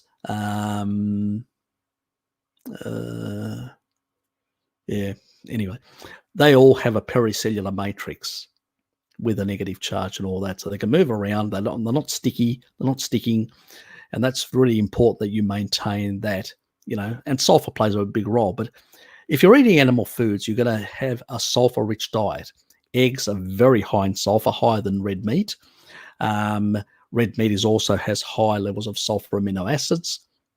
So generally speaking, if you're eating an animal-based diet, you will get sufficient sulfur to sulfonate the pericellular matrix of everything in your body to maintain that good negative charge. Obviously, to increase that negative charge, earthing is very important to do. That's barefoot, or if you got shoes that have got like a metal thing underneath, you can buy them. I have known people that have done things like on their sneakers, they've literally wrapped like a copper thing around, or some sort of metal sort of, so they can actually walk on the things. But the only problem with that is it's very noisy. Just letting you know. So, but there are many ways. I mean, if you're walking on soft soil or grass or whatever, that's pretty fine. And those are the things, because we naturally moved in our environment continuously earth to the earth. And we know quite clearly from studies that when we earth ourselves, we reduce our platelet aggregation, we reduce fibrinogen, we produce stickiness within our blood vessels and within our whole body. So, it's a thing to do. It's really, if you can do it, try to do it. It's not always practical in big cities and places like that. There are things that you can actually buy, like mats and stuff like that you can sleep on, and a few other solutions that are around, but they're expensive. You can actually get a sort of a copper wire and literally put it and earth it on the outside, and then just bring it through the window and actually put it on your toe and sleep with it. You're going to be improving your general health over time.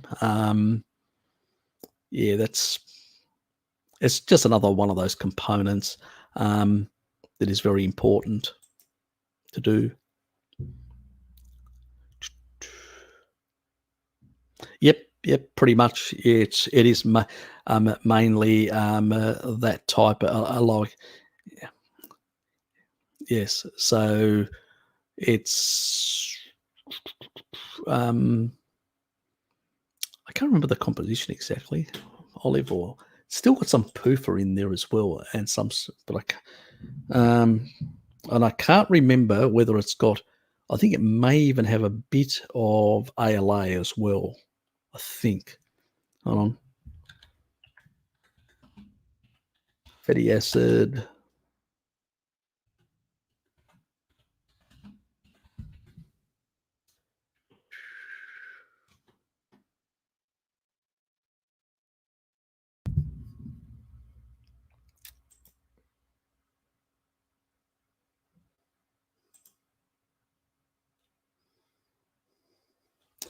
So it's got majority of it is obviously the monounsaturated omega-9, as it's called, aloic acid. And then it also has linoleic acid, and which is the omega-6, and it has anywhere between 3.5 to 21%. So it depends. So if you're, and it's when it comes to palmitate and other saturated fats, it's anywhere between 7.5 to 20%. So obviously the what's called virgin, extra virgin, cold pressed, the first pressed, that will have probably the lower amount of PUFA, like 3.5 or stuff like that, or around there. The other ones, which are the what do they call they've got some, they just call them either olive oil, they call them olive oil light, or light olive oil, I think it's called. There's light, there's medium olive oil. There's another one as well, I can't remember it anyway. And they will have a bit more in terms of PUFA. So yeah, look, not a good idea. Even extra virgin olive oil is still going to have 3.5%. It's not as bad in that regard, but it still has double bonds in the, because you have to think, you got 3.5%, which has double, has double bonds, a single bond, which will basically in basically the monounsaturated. So you've got what, so you've got at least, 80% of it that is going to be basically has the potential of being oxidized much easier. Only the 20% of the best quality oil is going to have enough saturated fat to mitigate that. The good thing about olive oil, especially if it's cold pressed, extra virgin, all that, like with palm oil, it will tend to have higher levels of vitamin E.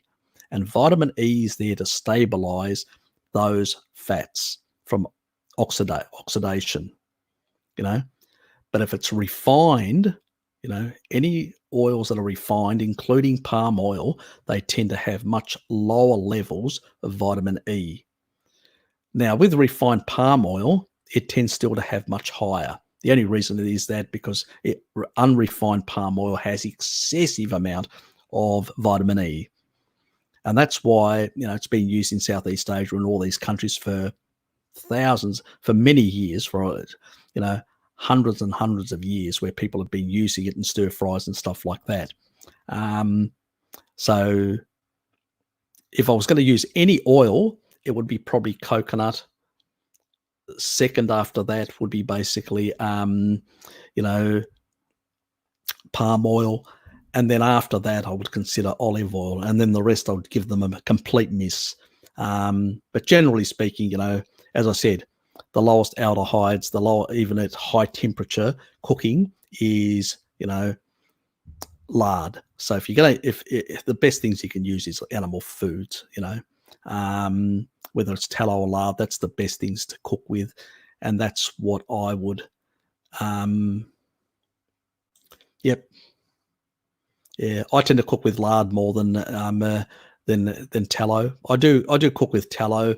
I do cook with ghee, which is very high in saturated fat. But I like the taste of lard. It's just really got a nice taste to it. So, but that's me.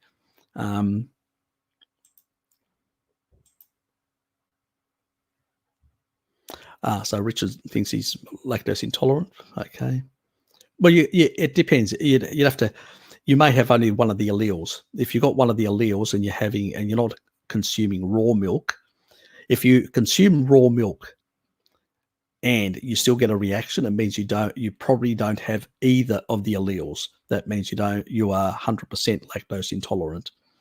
But if you basically got one of the alleles, but not the other, then you're only intolerant to basically pasteurized milk that has got none of the enzymes. So if you consume raw milk that has got the enzymes, the lactase enzymes in there, or you basically, use pasteurized milk and then supplement the lactase enzyme, which is a quite expensive way to do it. But anyway, that could be tolerated that way, or you ferment it out, the sugar. That's another way. So there's many different ways you can actually utilize. I mean, cheese is the classic example of a low lactose food, dairy food. So yeah, look, it's a hassle trying to get lard. I get lard here. Sometimes I get, these are my sources. There's one company in Australia that actually produces it, and they also produce free range. There's also down south in Hobart, there's a company that actually produces both tallow and I'll post it on this after this. I'll post it on and the link to it. Maybe they will sell or send to New Zealand. I don't know. No idea. So that may be an option. They sell both tallow, dripping, lard. What else do they do? Also soaps made from these products. A couple of different things. It's a local Tasmanian company. So that's one source. How else could you get it? I mean, the only way, yeah. If you don't have a local butcher, it's really hard, because in Hobart, there's a butcher that I know, and I sometimes go and get fat cuttings, off cuttings and stuff like that, and I just store them in my deep fridge. So when I need to use them, if you don't, supermarkets are just, they cut all the friggin' fat off, and they just, I mean, the other way of getting a bit of that sort of fat in as well is, rashes. The sort of the pork.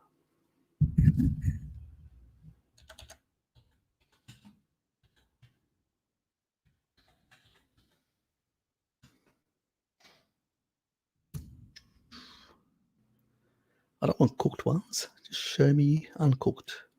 Ah, there they are.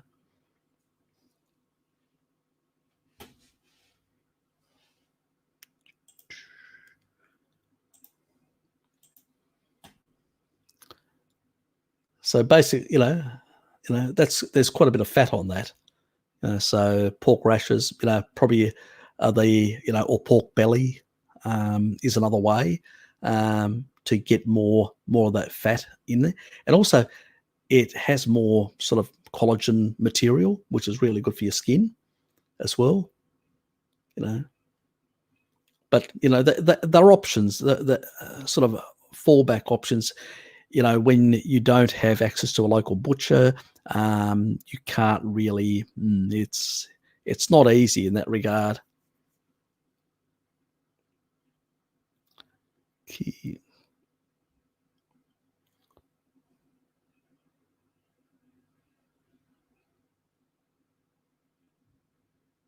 Oops. Patricia asks, olive oil in the Mediterranean has historically been used mainly for topical or medicinal sort of purposes, and that's true. But also it's being used for lighting candles, sort of lighting in general. Before electrification, lighting was actually what it was used for, and ancient Greeks used to control most of the trade. That's one reason why the Persians attacked us over the trade. They wanted a cut of the trade, lucrative trade. And ancient Greeks used animal fats for cooking. Up until the Second World War, my father was still using lard and stuff like that. Olive oil really took off after the Second World War. It's a modern day invention. I mean, some people used it, and but it was primarily also used for even in the Olympic Games. They would literally lather themselves with oil, with olive oil and stuff like that. So It was used for other purposes other than, and that's correct, you're really correct on that, other purposes than for as a food, for lighting. So it was more expensive, because it was used for those other purposes in ancient times. So it wasn't, it was only the rich, bad for them, that actually used it in some of their cooking, certain meals. But the average citizen of that time pretty much used animal fats because they were cheaper, more widely available. So olive oil was much more expensive because the production was primarily for lighting. So you had to light up whole cities, because there were no light bulbs or anything like that, no electrification in those days. And that was the main thing. I mean, if you take a look right through the history, where, a lot of these, cities, even in the early industrial revolution, we were still, before we had electricity and before we had light bulbs, we were still hunting whales for whale oil and all these different oils to be used to light up, to provide lighting and heating and stuff like that. So that was the main purpose of those things. It wasn't for cooking. You look at all the old cookbooks, they were full and full of recipes. You go back 100 years and look at all the old cookbooks. They're all, dairy fats, animal fats. That's all the fats. Even the margarines were animal-based fats, margarines that they were using, and margarines that were basically based on dairy fats as well. And shortenings. All the old shortenings were lard-based and stuff like that. That changed later in the 20th century, especially after the Great Depression, because the oils were much cheaper. Electrification was taking hold, so it wasn't being used for lighting anymore. So they had a glut. So it was made into a cheap oil and a cheap shortening and a cheap margarine. So the rest is history, as we know. But yeah, really, a lot of people really need to know the history of these things, because when the Marshall Plan was enacted as a way to rebuild Europe against the Soviet Union, they basically introduced grain agriculture, more grain agriculture, because a lot of livestock was actually taken by the occupation authorities. A lot of it was lost. Agriculture was in a dismal mess in Europe.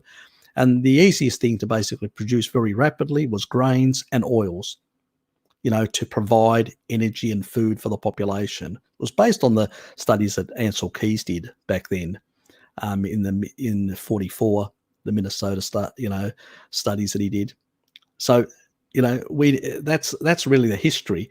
Most people, when you talk Mediterranean diet, they think olive oil, and I'm going, nah. It's a myth. It's a modern day myth that's only existed, for the last 70 years, 2 generations. That's it. And that's the problem. 2 generations, they can't remember what their grandparents, It's only people like my father that's 85 years of age that did larding with his mother that can still remember what they did back then. You have to go to these really old people to tell you what the past looked like, because, or go to old cookbooks or old things like that to really realize what life was like in the past, in terms of domesticity, the domestic life. Because if you do history at school, it's all about everything other than the domestic life. But the most important part of our life is the domestic life, how we live it, what we eat, stuff like that, for our health and our lives. And that's what gets lost within 1 or 2 generations, because people don't remember. People can hardly remember, their childhood, let alone remember 2 or 3 generations back what people were eating. And that's the problem, that disconnect that happens from one generation to another. And so you have to go back, you have to talk to these old people and find out. You have to talk to basically, you have to look at the old books to see what people were cooking with. So yes, and the problem is most people are, They don't have. There's no compulsion to do that. For what reason? If you think about it logically, why would you bother? There's no reason to bother in that regard. So yeah.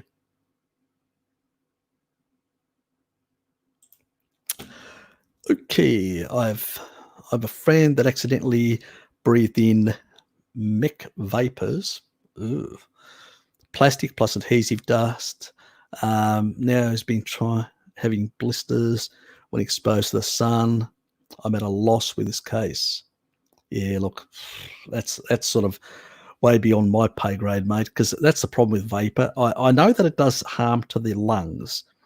And I know that if you really, all collagen damage that happens, both in the skin and all that, really needs the collagen degrading enzymes to be regulated properly.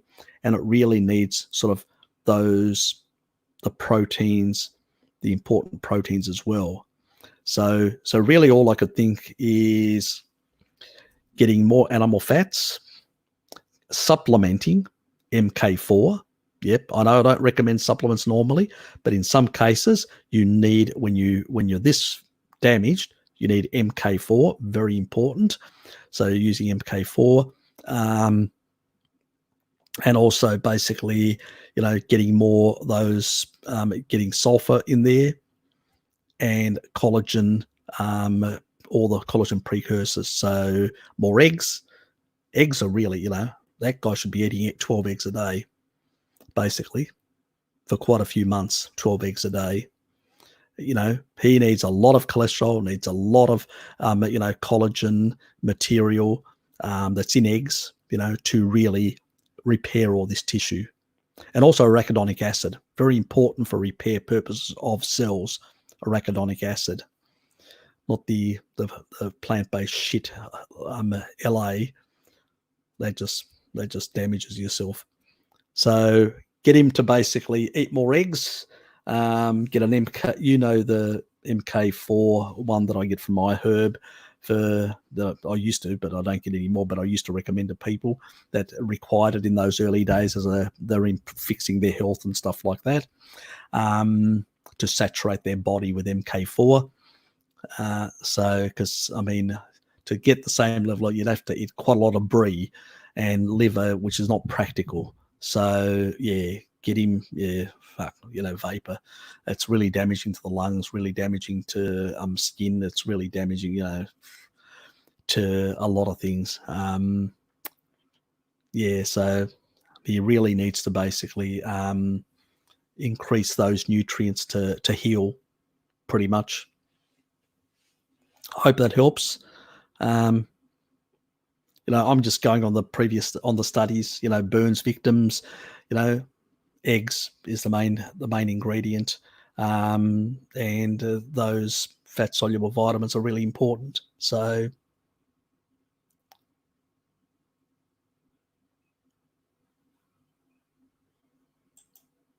me too.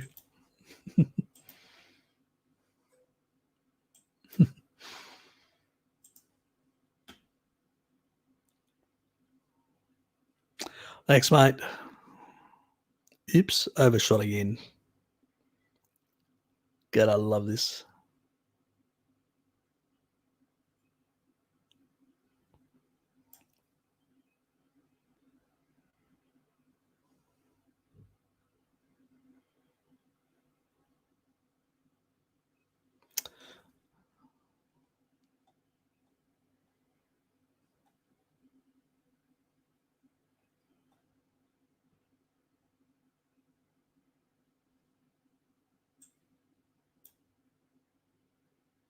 I'm just having some problems with the StreamYard sort of comments things. Sort of my highlights drop in and drop out. It's actually, at the moment, it's actually dropped out. And why is it doing this? But I don't know. Frustrating. Okay, got it.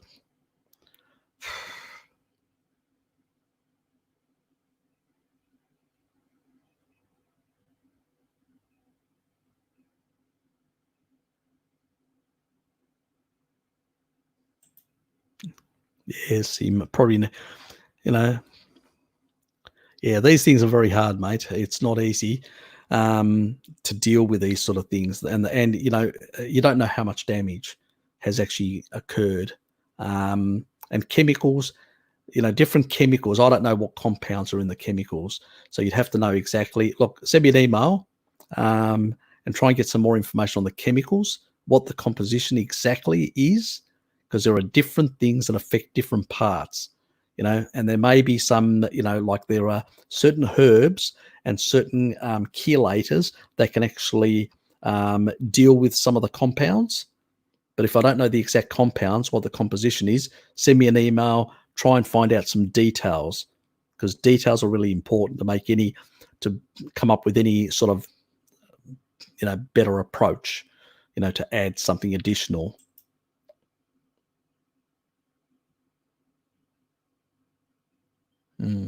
Not a good habit. I used to do it as well. Yes.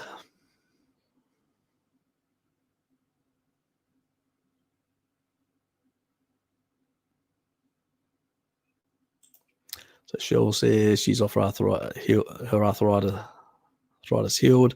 No need for them. Plus those things hurt your kidneys. That's true. A lot of medicine's got a lot of bad side effects in that regard. I believe they make omega-3 pills too. The other stuff, I wouldn't touch omega-3 pills as far as I could throw them. They're all rancid, oxidized, and garbage. Stick to fish. You know,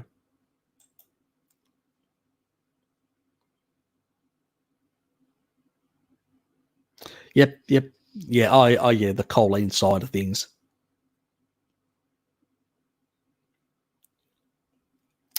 Yeah, yeah, eggs are really important. See, if you actually whey is a good way to basically increase that anabolic effect.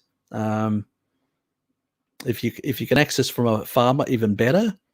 If you can't, try and get a grass-fed, really high quality type source. So that may be a sort of a solution for you. You could also utilize a bit of carbohydrate in the form of honey to sort of, not generate we're not trying to generate like excessive amount to actually create a Randall cycle event, but what we're trying to do is just push that anabolism slightly higher. Yeah, but the ultimate thing is really whey. I mean, honey still has got fructose, and fructose doesn't really have much of an effect on insulin. So really, ultimately, I mean, it does have a bit. Don't get me wrong. It still has some glucose in there. Yeah, but I think whey would be much better. So that would be your best way to go if you want to put on some, trying to put on some weight. That would be probably the best way to do it. Yeah, sometimes it can be hard for some people. It's their genetics as well. You can have the genes, which I've got actually the genes for a sprinter, which also means that I've got the genes to build muscle. So when I do weights, I can build much. And my father's the same. He can really stack on muscles really rapidly, even at 85. So when he started doing weights and all that, he put back about 50. He increased his muscle by 50%. So, but some people have got genetics which are more suited to endurance, and they really struggle because it has to do with myostatin.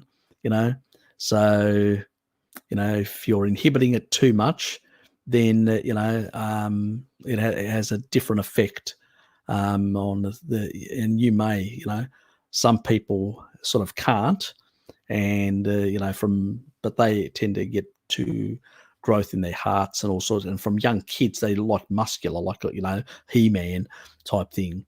So that's that can be an issue as well. You'd have to look at the genetics to really know, whether it's, you can actually put a lot of muscle on or not. At the end of the day, you may have to accept that you can only put so much muscle on, because of those genetic limitations.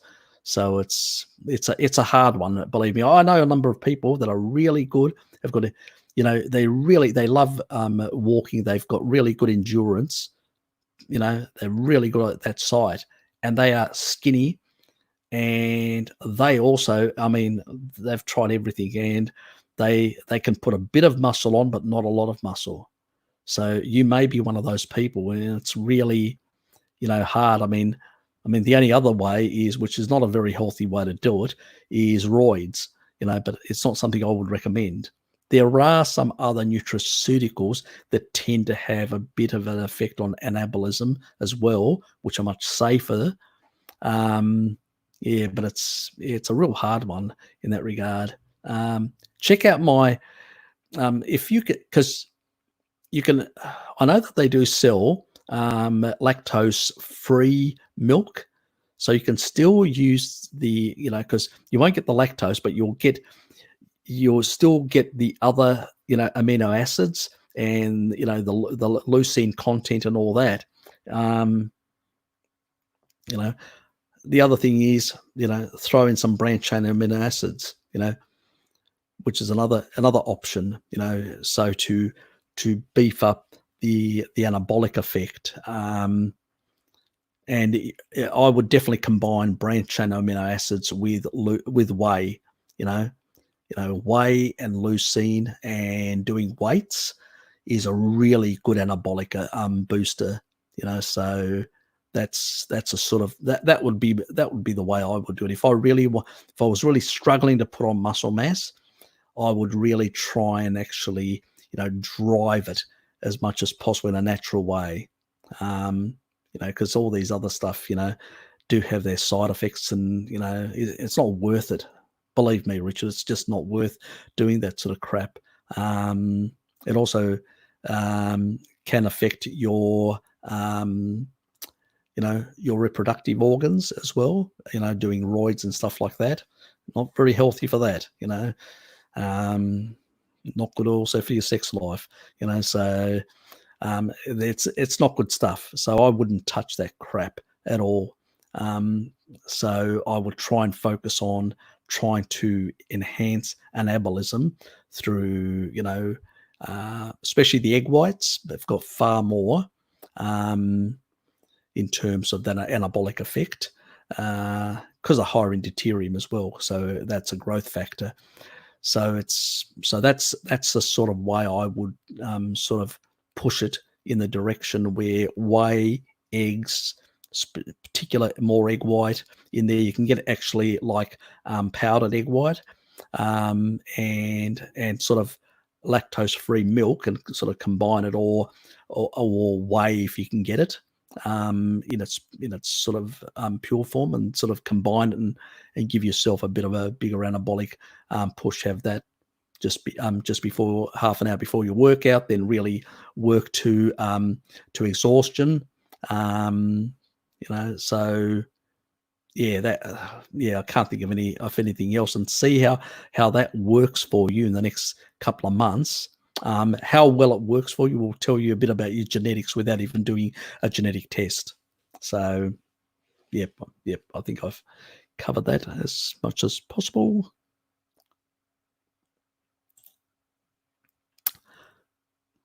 Oh well, such is life, as they say.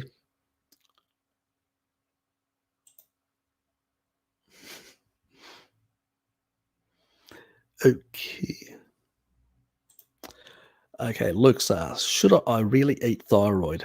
Doesn't have high quality animal food diet or already help?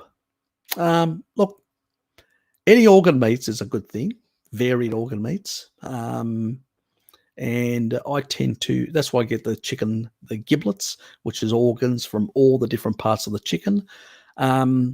If you want to heal a specific organ, the old teachers used to say, if you want to heal your heart, eat heart, because obviously it's high in coenzyme Q10, which is really important for heart to perform better. If you want to eat, if you want a better liver, eat liver. It's high in choline and all the other sort of B vitamins and all that, which is really good for your liver as well. So, yes, from organs, you can get nutrition specifically. Eating thyroid from an animal will basically give you more iodine, obviously, to support your thyroid. So, and many other, selenium and many other things. So there is a bit of truth in that by eating the organs to support the organs. You don't want to go excessive, having, those varied organs. And I would say, get them, cut them all up. Yeah, that's why I like chicken giblets, because you don't have big overdose sort of things, that, you can have them, you can get a big amount of them and then basically have a good hearty meal of them and get your multivitamin for the whole week. Or multivitamin mineral supplement for the whole week in a sense. So that's my sort of approach. But yeah, I do in my traditional Greek sort of approach with kokoretsi and things like that was to actually use all the organs in different in the amounts that they are in their natural form. So you cut them all up and then mix them all up, and then you basically skewer them, and then put wrap them around with the intestine, and that way you are getting a bit of everything. So I usually do recommend it's a good idea to get that. I mean, you can do it in other ways. You can basically, get giblets, as I said, cut them all up, stir fry them, cook them. If you've got excess, put it aside, put it in let them cool down, put them in a container, put it in your fridge, in your deep fridge, and basically have them for the next week, as an example, So these are options you can do, but I would basically, I'm not I don't like basically just recommending liver only. Liver's got a lot of nutrition, but I think you should vary your foods and also have some seasonality as well to it, because it's going to be healthier. I think, personally, that's what people did for most of our existence. So, I think it's better to go to those traditions and these sort of artificially constructed guru traditions of today. So that's my view. Look to the past for knowledge.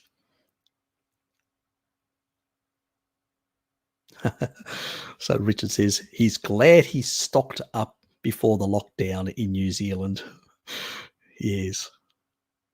I know there was a few people a bit annoyed about that. I know Bart's been screaming about it, and so yeah. But it's hard, especially. They're lucky they're not further south where they were before, because they would have even been more restricted compared to where they are now in Nelson, which is more available. And it's the same thing like in Tasmania. Parts of the state have much more limited food supply or access. Like if you're in Launceston or Hobart, like myself, it's less of a problem. There's just 3-minute walk, and there's an IGA store. That's how close. So I've got access to anything pretty close. So it's not a big issue in that regard. But I actually got myself an N95. That's it, N95 mask as well. So I've got one of the masks, especially for the winter. It's not so much now; it's more for the winter. And so I've got one of those. And one of my next door neighbours, she's Chinese, and she's basically she can get access to a lot of these really cheap, like $1, the surgical type ones, and from a friend of hers. So she's actually getting me a number of those. So I'll use those when I go out walking or exercising or going out jogging or stuff like that. So I'll put those on, especially in winter, where people sneeze and whatever. Water droplets sort of remain for longer. They don't dry out like in the sun. So So it'll be primarily for those purposes, but just a limited, they're not perfect, don't get me wrong. It's not a panacea, but they're cheap. And I said, oh, well, fine, I'll grab a couple. If I keep my distance from people and all that, I sort of reduce my risk to a certain extent. That's all I can do. Me too, Shell. I'm glad, I've got half an animal in there, just a sheep, half a sheep, let alone fish. The only thing that I'm disappointed that I didn't actually get is prawns and a number of other, seafood, things like that. It's terribly hard to get at the moment. I've been going around and they've been telling me, no, nobody's going out to sea. So no boats are going out. So you can't actually go to the waterfront and get anything. There's not much. And then when you go to the supermarket, they got nothing, the only thing you can actually find now is tuna packs. That's it. And I've got enough tuna. And I don't really consume a lot of tuna anyway. I'll occasionally have, the one here or there, but yeah, it's really a bugger at the moment in terms of seafood. I've got a lot of like red meat, fine. Animal fats, shitloads. I'm fine on all those fronts for months. What I don't have is enough seafood. That's what I'm missing. I'm actually missing the seafood, I'll be honest with you. Especially, prawns and stuff like that, and squid and octopus. Especially, look, calamari squid is one of my favorites. I love calamari squid. But yeah, I've got none in the fridge. And I had the last one a couple of weeks ago. And I can't get any access to any the canned stuff. I won't even touch that. I'm not interested, but because it's all they put all these fucking oils in them. They're all fucking with rancid oils. You just can't find any stuff. Yeah, and there's nothing down on the waterfront, which is really fucking disappointing. It's one thing. Yeah, she's done well. That's true.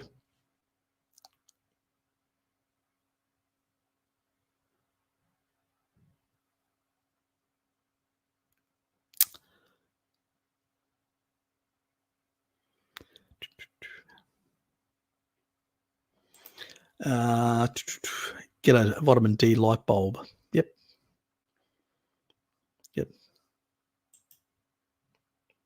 Build an artificial sun. Interesting.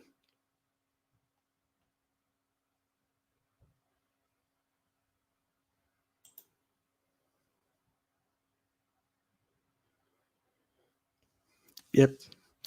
If you can get it from naturally, there are devices which have basically, you can actually go, it's probably hard now to basically go to sauna, to go to sort of UV beds because you can't, they're all closed. And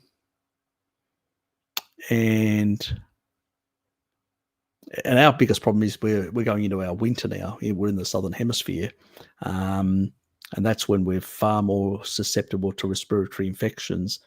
So I'm trying to keep as much. I can't go to Asia like I used to basically for a month and up my vitamin D in the middle of winter.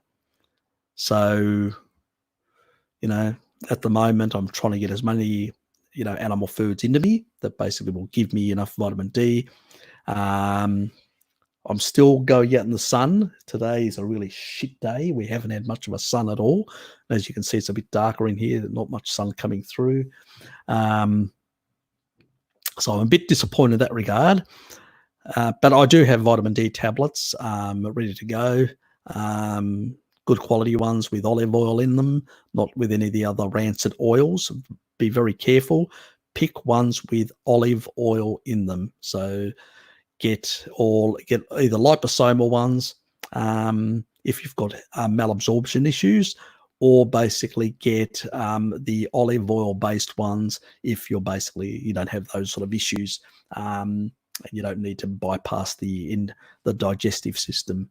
So liposomal are more expensive, but they will get past into your bloodstream and is what you want. But if you don't have a stomach gut issue and you've got enough bile to basically, and you're fine on those fronts, then basically an olive oil based has to be an olive oil based, because the other oils are not safe. Sunflower, that sort of stuff, they're all omega-6 oils, not a good thing for those sort of supplements, so avoid those like the plague.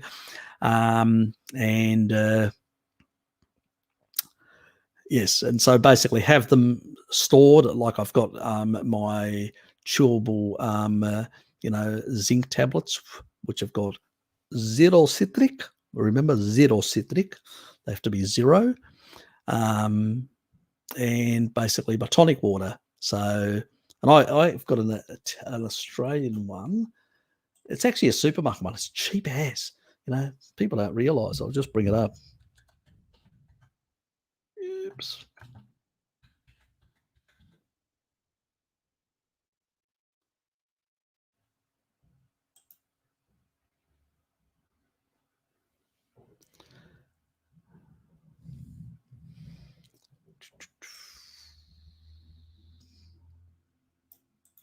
No, I don't want that.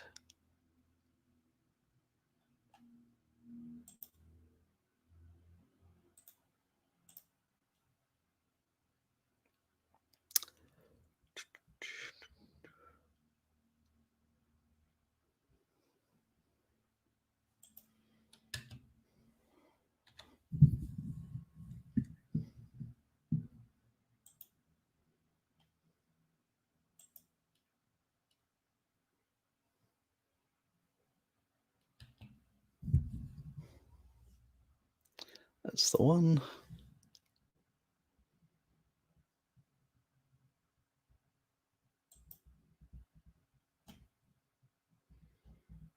Show the difference. I'll just. So this is in Australia, and it's it's a cheap brand, so nobody can say that they. Let's turn that off for a sec.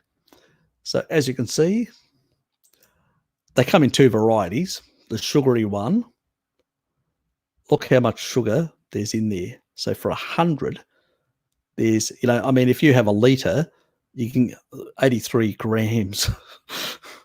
And look at, the energy and all that, but there's a lot of sugar in this one, this tonic water. This is not what I'm recommending. So this one, absolutely avoid. Yes, it has our favourites on the quinine that you need. So if you go for the diet one, as you can see, clean. Absolutely. Just increase that just for people to be able to.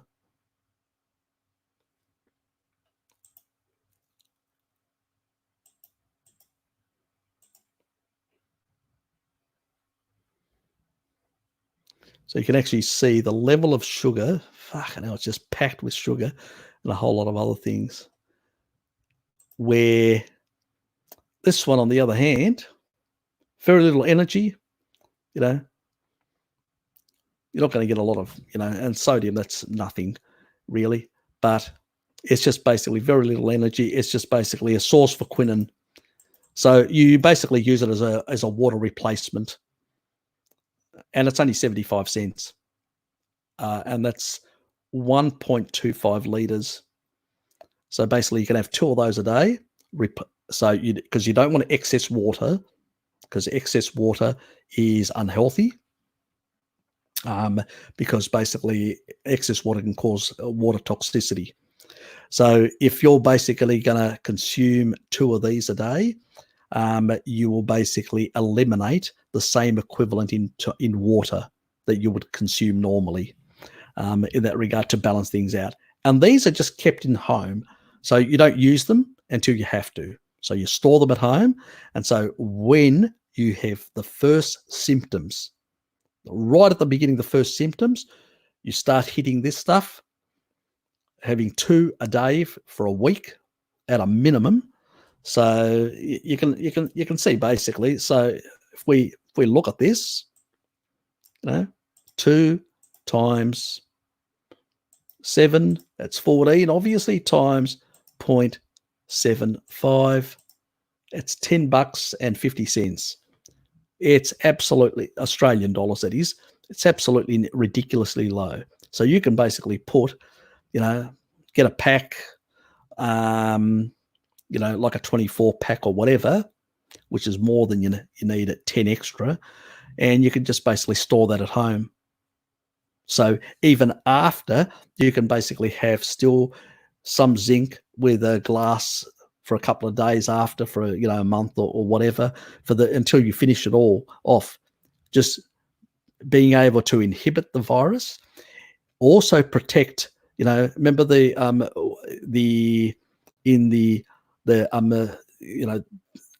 the hemoglobin, the actual red blood cells, where you've actually got the ferrous type in terms of the iron that is bound there, and how the actual virus can knock it out. The study that Pim showed, well, this sort of stuff, quinine and stuff like that, these sort of malaria type, they actually inhibit that. Plus, adding additional sulfur can also help in stabilizing, that iron in your red blood cells, so you don't get that additional effect of the cytokine storm. So that's where this comes in. Plus, this also is a real good carrier, opens up that receptor and allows zinc to go into the cell. And that's important because you want the zinc to go into your cells in your respiratory tract. And that's why you chew it. You basically swallow it to get it into your respiratory tract, the upper respiratory tract, because you want to hinder it from really getting a foothold into your respiratory system. That's the whole aim. So you want to really look at that sort of stuff in that regard. And obviously the vitamin D regulates, one, it provides the T cells, the capacity to fight back. And then the other very important thing is they also regulate the actual macrophage and the cytokine. So you don't get over exaggeration of cytokines, attacking your cells. So very important that it's properly regulated. That's where vitamin D plays a role. So the three of them together play a real important role synergistically in order to protect you. Now, tonic water, obviously, because you're looking at per litre, it's 83 per litre, so times 2.5. You're looking at about 200. The therapeutic level that's considered is 500. So it's about slightly below that. So it's not at a therapeutic level. Unless you can get the malaria drug, this is the best thing. You shouldn't consume too much tonic, because basically you're going to get too many fluids in, and that's going to cause electrolyte imbalances and problems and put you at other risks. We can't have that. So this is your best option, unfortunately, guys. It's suboptimal. It's not, optimal. I mean, if you can get your hands on the malaria drugs, good for you. You'd take one plus the zinc, plus the vitamin D. Make sure, remember, 4,000 IUs. It's all on the last corona thing that I did. So yeah, sort of just have them in your toolkit. Normally I do not supplement vitamin D.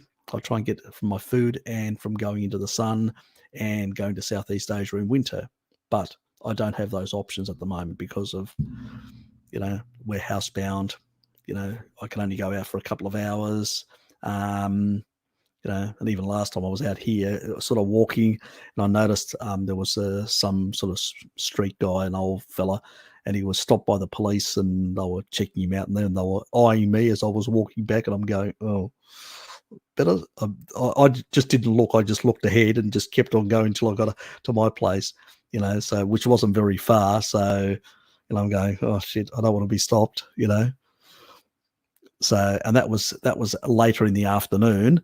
And so I sort of try and stick to midday now, just so I don't have any of these, because I'm all alone on my own. So I'm socially distancing. I'm not going to be pulled up and all that. I don't need the hassle and stuff like that. So pretty much in that regard. Okay, so what is that? It's an autoimmune apparently seems to work very fine. Look, if you look at most people with autoimmune disease, they're very low in things like zinc, things like D3, these sort of things, you know, iodine, you know. So a lot, there's a lot of these sort of things. You know, retinol. It's like a broken. I sometimes sound like a broken record, but a lot of these things, you know, comes back to these, you know, nutrients. Are you getting enough of the nutrients to basically fix your health? Take a look at MS, multiple sclerosis. Terry Walsh, Walls, she basically reversed it by putting a lot of organ meats into her diet and stuff like that, and putting nutrient density. If you take out the toxic stuff and you put nutrient dense foods in, it takes time, but eventually things do improve. So people are pretty much talking about liver.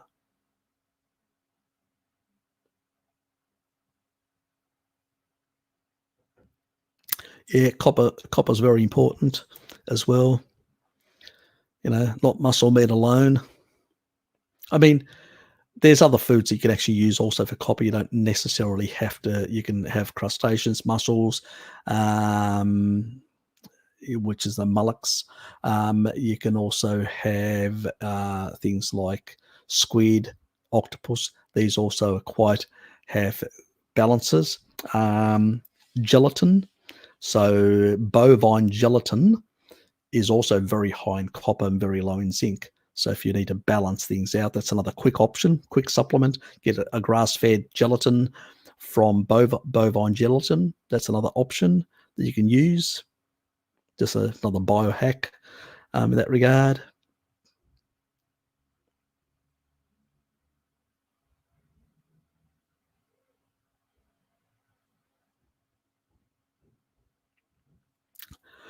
Just cruising through trying to find. Okay, how about rapeseed oil? Yeah, it's very bad. It's actually the original culprits, So these are really, you want to stay away from all oils that are high in PUFA, So basically, PUFA should be basically a couple of percentages. Humans shouldn't be consuming 4 or more % of PUFA, in their diet. Their diet should basically be, the healthiest part. If you're getting from animal foods, the ratios aren't as important as they are for the conversion purposes from the plant-based foods. So if you're getting from the animal foods, less of an issue. Remember, you've got more arachidonic acid in your brain than DHA. You have, okay, you may have a certain amount of DHA in some areas, but the majority of the cells actually have mostly arachidonic acid, which is important in healing. Okay, so in that regard, from animal foods, arachidonic acid and DHA, less of a problem in terms of the ratios. I say to people, I challenge them. I say, you show me the studies where arachidonic acid and DHA ratios are extremely important, when you're eating real food from animal sources, Nobody can show me anything because there is no evidence. There's no, all the stuff is done all plant-based shit, So really important to state that. And I point that out profusely. Arachidonic acid is your friend, not your enemy. It's the vegetable PUFAs that are your enemy. They are not bound properly. At least arachidonic acid in eggs, in basically other animal foods, is bound properly and is stable. And basically there's enough vitamin E there from the actual animal foods to stabilize those, and they're in the right sort of structures, we cut it off the animal, and we cook it and eat it. We don't take that fat off the animal and put it through an industrial process with solvents and all other shit, and eliminate all the vitamin E and oxidize and damage it severely. It's not what we do, and that's the difference between the vegetable shit and even basically the biggest problem even with seeds or nuts or stuff like that. If you crush them nuts and leave them out for a bit too long, they will become rancid, the oils. And it's really easy to do. Get some nuts, and basically fresh nuts, and smell them, and then break a nut and just leave it there for half an hour, and then smell it.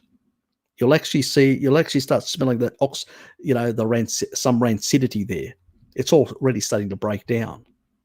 You do the same thing with animal fats that have got a PUFA in it, a small amount of PUFA in it. Smell it. You won't smell any rancidity because it's stabilized. It's completely different packaging that takes place within the animal food, because it's part of the tissue.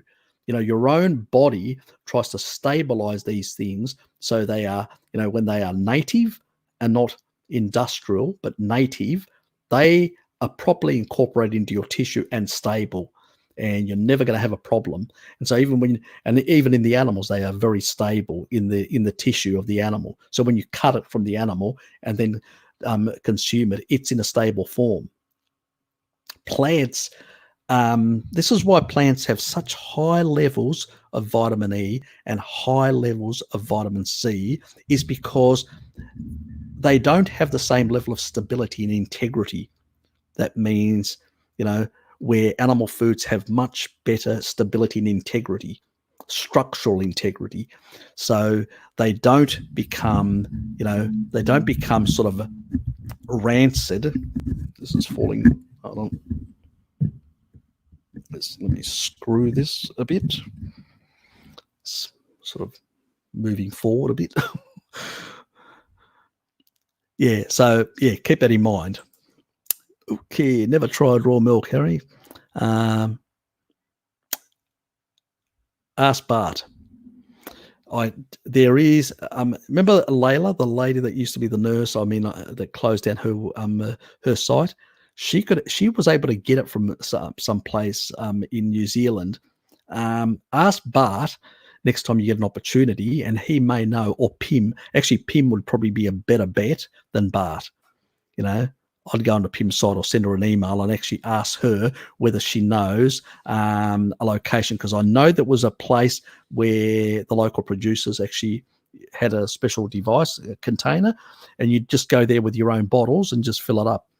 So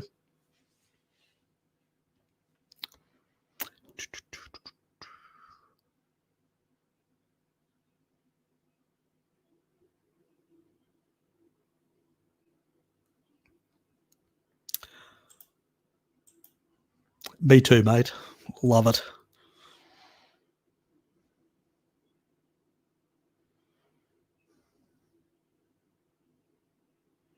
Yep, that's true.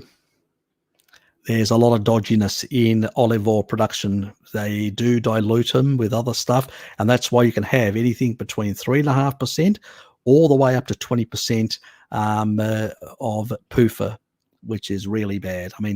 Really, from the diet, if you're eating animal products, you'll probably get about 2 to 2.5% of PUFA, and that's all you need.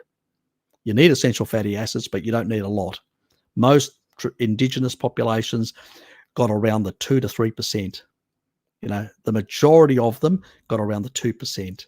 Some of them got a bit higher, but generally speaking, because there are even studies that show 4 or over % is not very good for the body. So this sort of nonsense about, I'm consuming a lot of this vegetable oils or a lot of this omega-6, so I'm going to go and actually buy more rancid shit, which is all the actual fish oils that are rancid. I'm going to buy that just to balance out the two. So I'm going to add more than my body naturally requires in terms of essential fatty acids, plus I'm going to add more in terms of quantity of rancidity in my body to oxidize myself more. Sounds really logical, doesn't it? And then they wonder why all these other tests, which they did on omega 6s, had mixed results. Well, obviously, because they were rancid. They weren't going to be healthy for you. So compared to the control that wasn't consuming any of this stuff and the person taking these pills, they didn't see much difference, obviously. You know, so they were both on a high PUFA, high rancid diet. So the signal to noise ratio between the two, the control and the people on the oils, was basically very, very similar. And that's why when you look at all these studies, you notice that basically the percentages are really low. The ratios are very similar between all these different groups.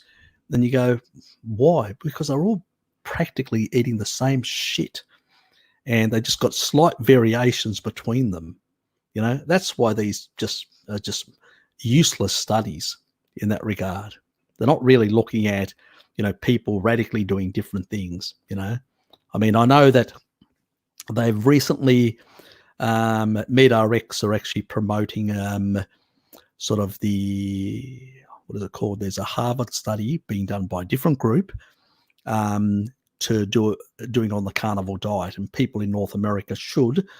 I've put a thing on my discussion thing, and I do say to people, do sign up and get involved in that study, because the more people that they've got, the better they can do the study and the more better results they can actually show going forward.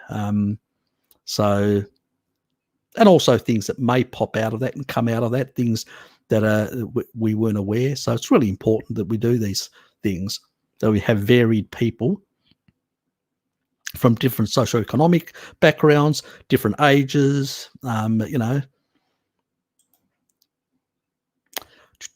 I think I may have an old bottle of olive oil in the cupboard, unopened. Actually, I have one as well, and I don't know what to do with it. At some stage, I'm going to have to give it away.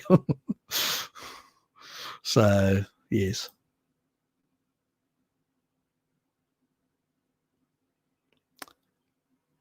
Yeah, it can.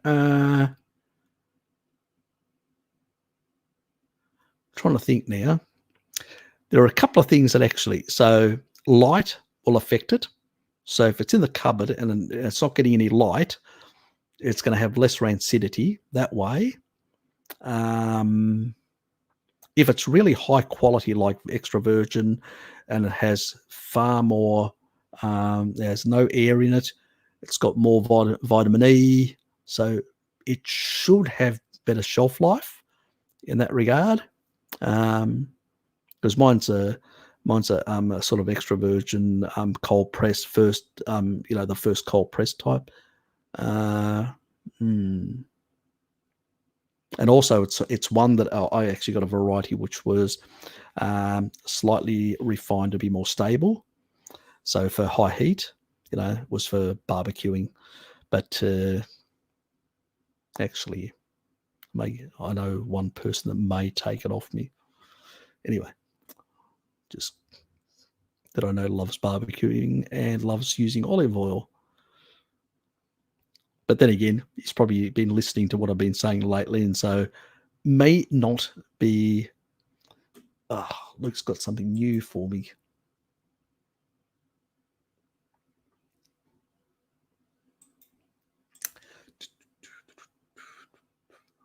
It's only one.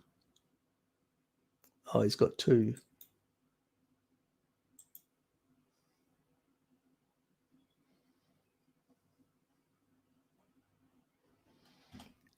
Okay.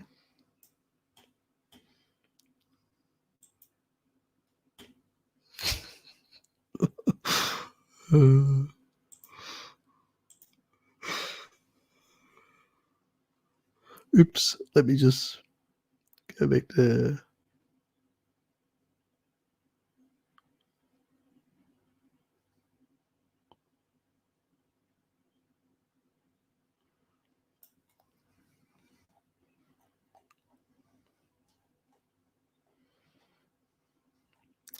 It's a lot of comments from you guys today. God, bloody hell. I'm really behind. So, yes, Uncle Harry, I'm coming for you. You're not safe. You're a pathetic virus. I will destroy you anytime, mate. I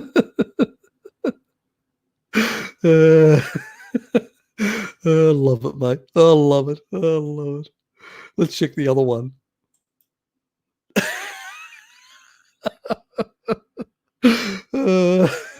Oh, God, that's great, mate. There's only one problem with that. Skin pigmentation. He's too light. He's not basically what is it? That sort of orangey enough. You'll have to do better.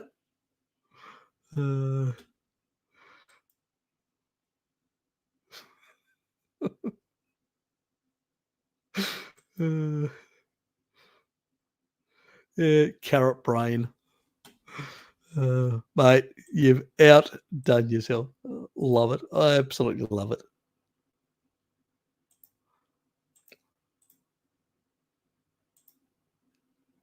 Just saving them.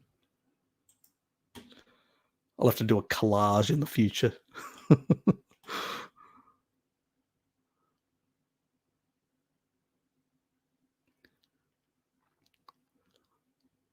have to cruise through some of this sort of stuff to get a few of the questions, because I've been basically really taking it easy today.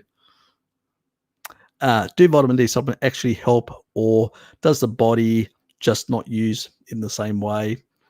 Look, it depends on the brand. So if you've got an olive oil based one, you'll get some of it in there. We're not talking about, it's a hit and miss depending on the biology of people and stuff like that. And then basically that will load up into your chylomicrons and then basically go through the lymphatic system, get delivered, then go back. The remnant will go back in through the bloodstream, and then will get delivered. Whatever remnant hasn't been used when your VLDL gets exported and, takes all the nutrients, all the fat, soluble vitamins, and, minerals and whatever else around. So if you've basically got bowel absorption issues, then look at a liposomal one. So and this one has actually has really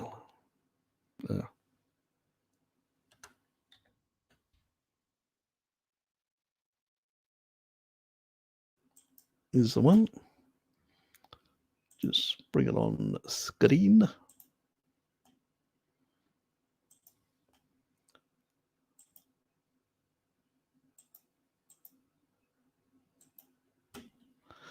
Just got two in my tray, but I haven't actually. They're actually down as notifications. That's the problem. Some of these are basically down as notifications because they're not available yet, because they've been oversubscribed. So this is the liposomal form, and basically phosphatidylcholine, which is really good as well. If you're consuming a lot of animal sort of products and fats and choline and stuff like that, you'll have these sort of things. Not really happy with the ascorbic acid that they've got in there, but it's less egregious to be in that regard. But this liposomal has a 25 nanometer size, so it's quite small. It's below what I recommend. 50 or below is perfect. So if you've got bowel absorption issues, it will get through the gut, your stomach and all that, and your gut, and get into your bloodstream and all that, and get delivered throughout your tissues with less problems in that regard. So, but if you don't have any stomach issues, no gut issues, no malabsorption issues or whatever else, stick to now I don't, because I didn't buy it from here. I don't know whether they have a vitamin D with olive oil. Let me just check.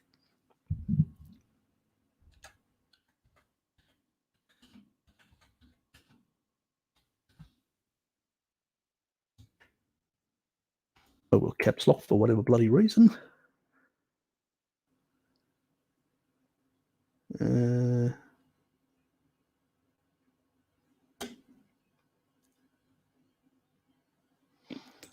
I think the Jarrow one may have. Can't remember whether the Jarrow one has olive oil or palm oil, one of the two. They do their vitamin E with palm oil, which is what I recommend if you're basically getting rid of stored. Yeah, that's the one. I got it from a different site, but it's a different brand, but it doesn't matter. Jarrow is pretty good as well. It just wasn't available at the time. I usually would have bought Jarrow, but I didn't because it wasn't available. So I just had to get something just to be certain that I had something in my toolkit. So pretty much that's with, and that's what it's called, and it's available, and it's $13 for 100. So more than enough. And that's Australian dollars, so it'd be even cheaper, probably 10 or less US dollars from this site. And this is an international site, iHerb. It's iHerb's in Europe, so you'll have in front UK, or you will have nothing in front, which would be the American site. So if you type iHerb and you're in the US, you'll get this, and that's your best option because it's in extra virgin olive oil. And just store it away. And when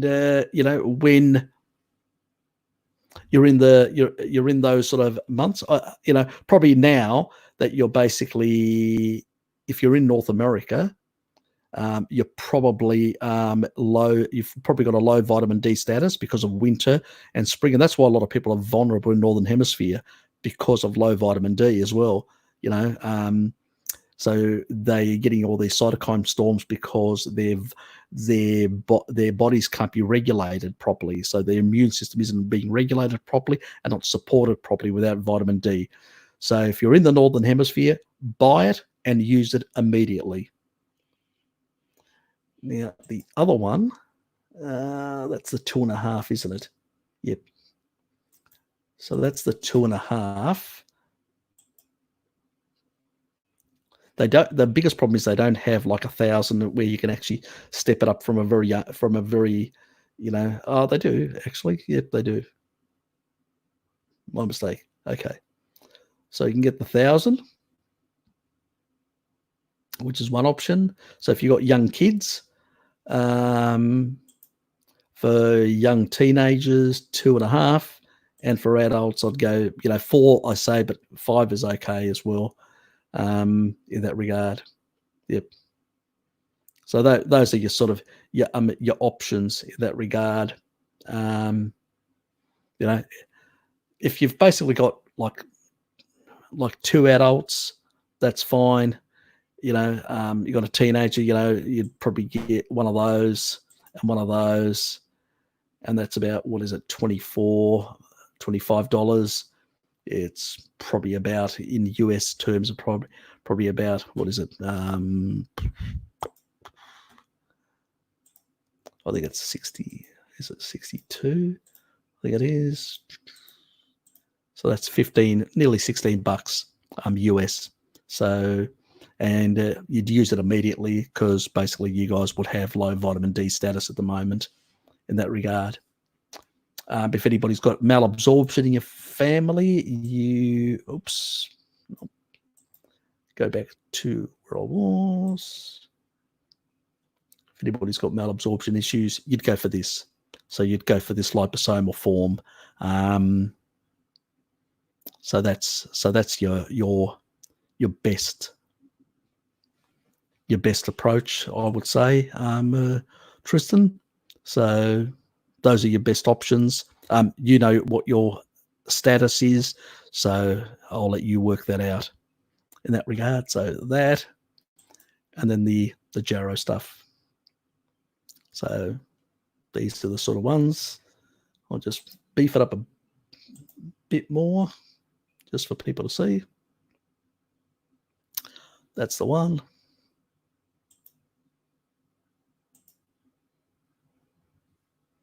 So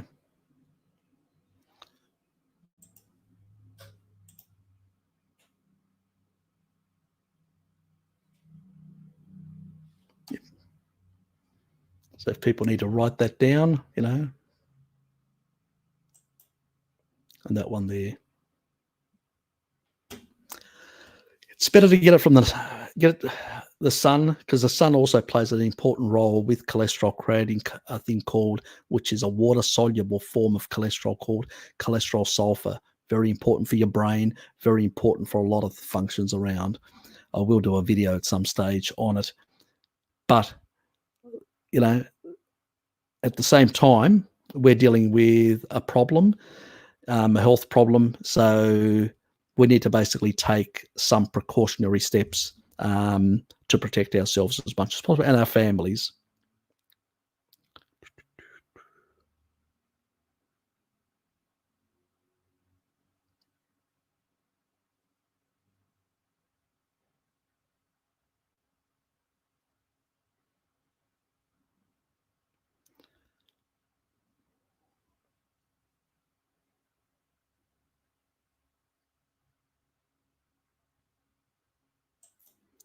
Okay, so you got some whey isolate. Okay. Yep, with eggs. Hope it was grass fed. And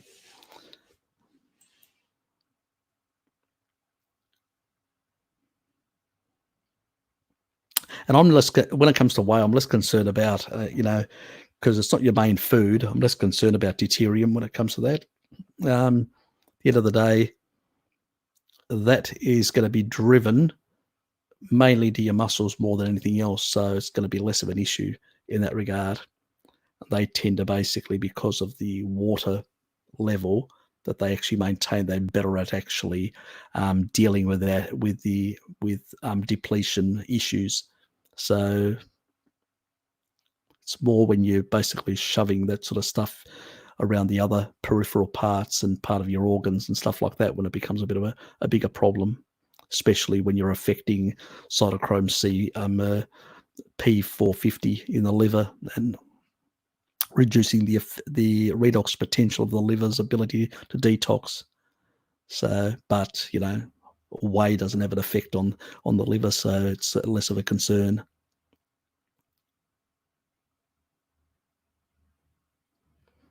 Yep, it's a good honey. I've actually got it, but I only use it for when I get a like a sore throat from a cold or something like that.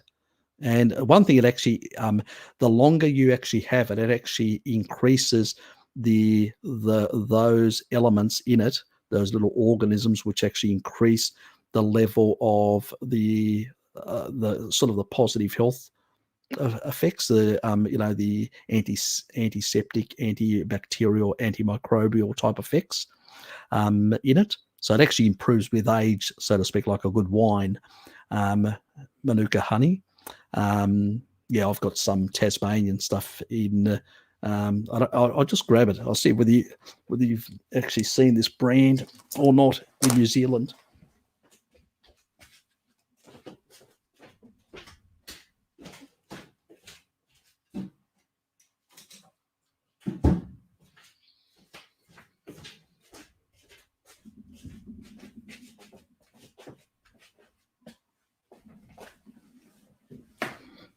That's the honey. That's a Tasmanian honey, and it's from Bruny Island. And it's got, what is it, 300 plus that active component in it. So that's the sort of stuff. And basically, as you can see, it's still quite full in that regard. And you know, it's probably because I haven't had a cold for ages in that regard. But it's an option that can be used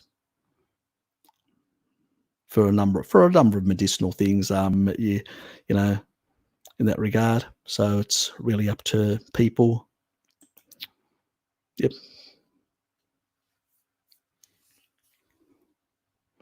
Okay. So it's pretty. Yeah. It depends on the country. I mean, I suspect in Australia, I've got a bit of a following, but I tend to have most of my followers from Europe, North America, different other parts of the world. So, and a lot of people aren't really talking about this tonic water. Some of it actually is getting now out in the media about zinc tablets. But I actually bought 100 and these zinc tablets for $5. $5 a pack of 120. $5. Actually, I think I'll bring it up actually just to show you.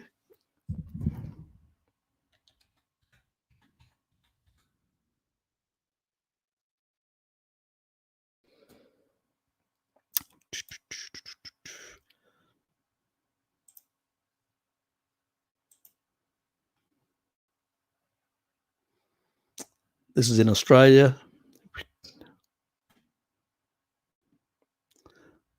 So there they are. And they are milk flavored for kids.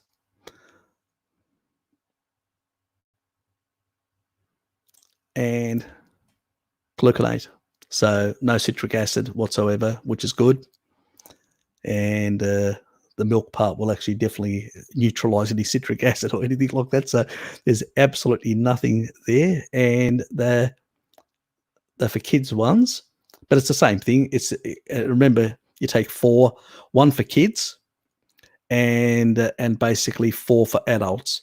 So because you're going to get some in your food as well, you just need that for basically your respiratory tract. That's the reason why you're basically introducing it via that method. As a lozenge or as a chewable thing, you want to get it through the upper respiratory system into your respiratory system to support you. The nice thing about these ones also is they've been tested. Does it actually say it here? It doesn't say it here. It says it on the pack. I'm not going to interrupt this again. And they basically have been, tested for heavy metals and a whole lot of other things. So they're really good in that regard. But they've got usability, so you can use it as a family thing. So you can, you got a little kid, give them 1. Got a teenager, 2, like a preteen, 3 for a teenager, and then for an adult, 4. So, and that's, you just keep that, and you only use it when you get symptoms. So that's the point when you hit the tonic water and you hit basically the chewable supplements to basically, you want to basically just stop it in its tracks right at that early stage. That's the whole idea. That's what all those doctors have been doing by giving the malaria drugs with the zinc to the lozenges they've been using to basically stop it in its tracks. So it's not that expensive at the moment because a lot of the information isn't that widespread in Australia, which is unfortunate, really, because we're heading into our winter. So I'm really concerned in that regard for the population down here.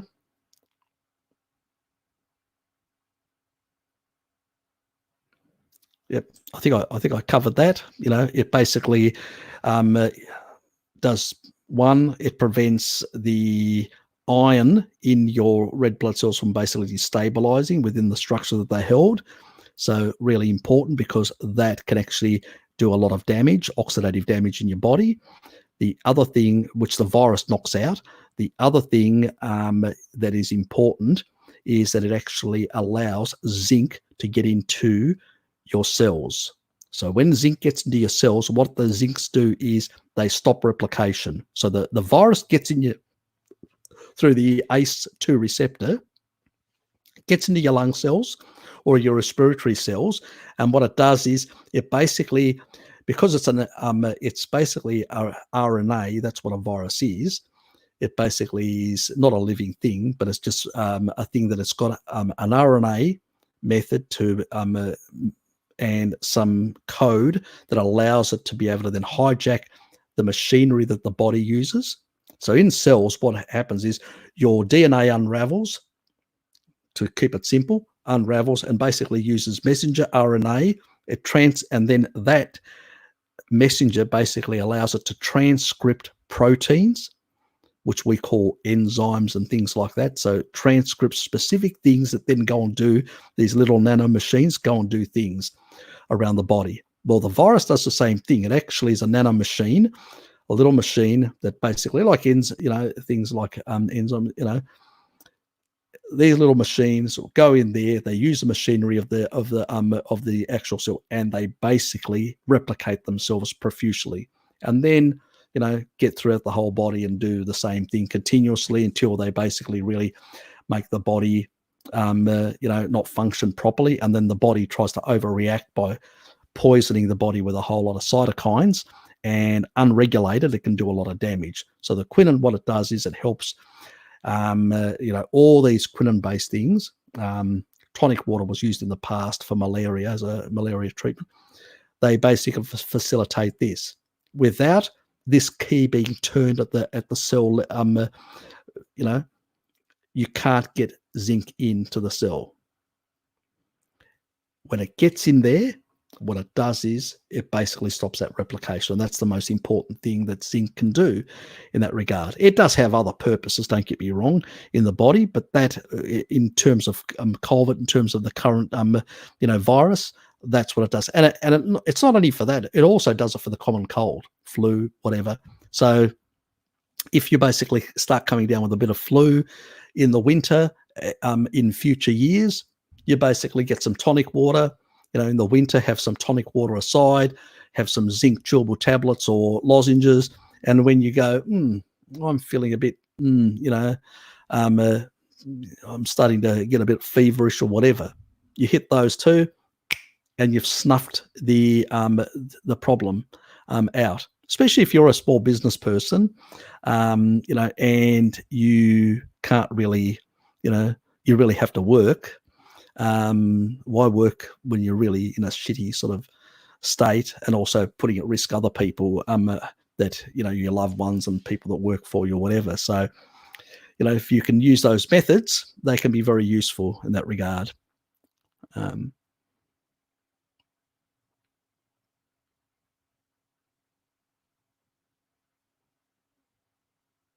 So I sort of keep it very simple. I try to message the stuff so it's understandable, because using terminologies doesn't help anyone, doesn't help you, because most people, come to me because basically, while I understand the biochemical terminologies and stuff like that, I don't use them.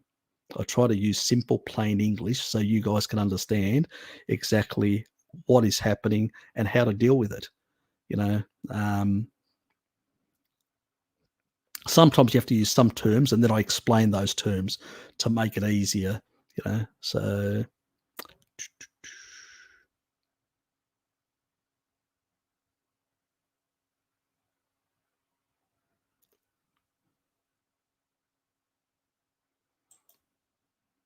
wow. That taught the reins on you guys in Australia, New Zealand, and Tasmania. Jesus, not sure about that. Hey, never take on a Tassie devil.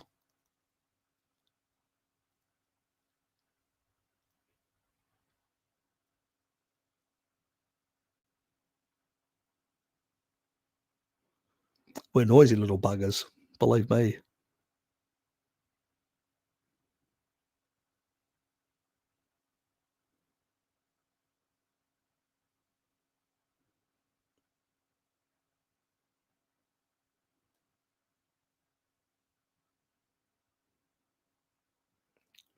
So a lot of comments that people are making.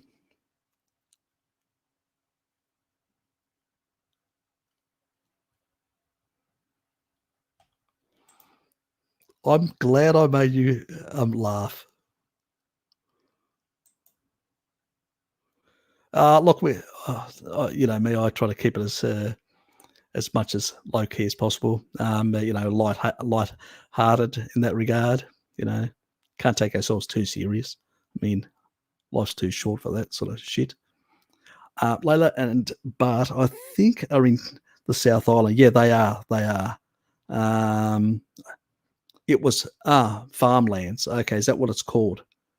Okay, okay. Yeah, look, no idea what they're actually called.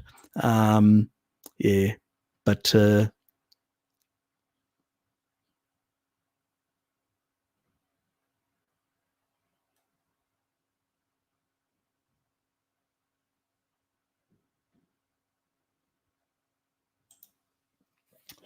bovine brains have a higher level of vitamin E. Haven't days why to keep the high cholesterol levels stable. Um, Vitamin E plays a number of different roles in terms of oxidative stress, in terms of a number of things. So you will get different levels, you know, of vitamin E, retinol.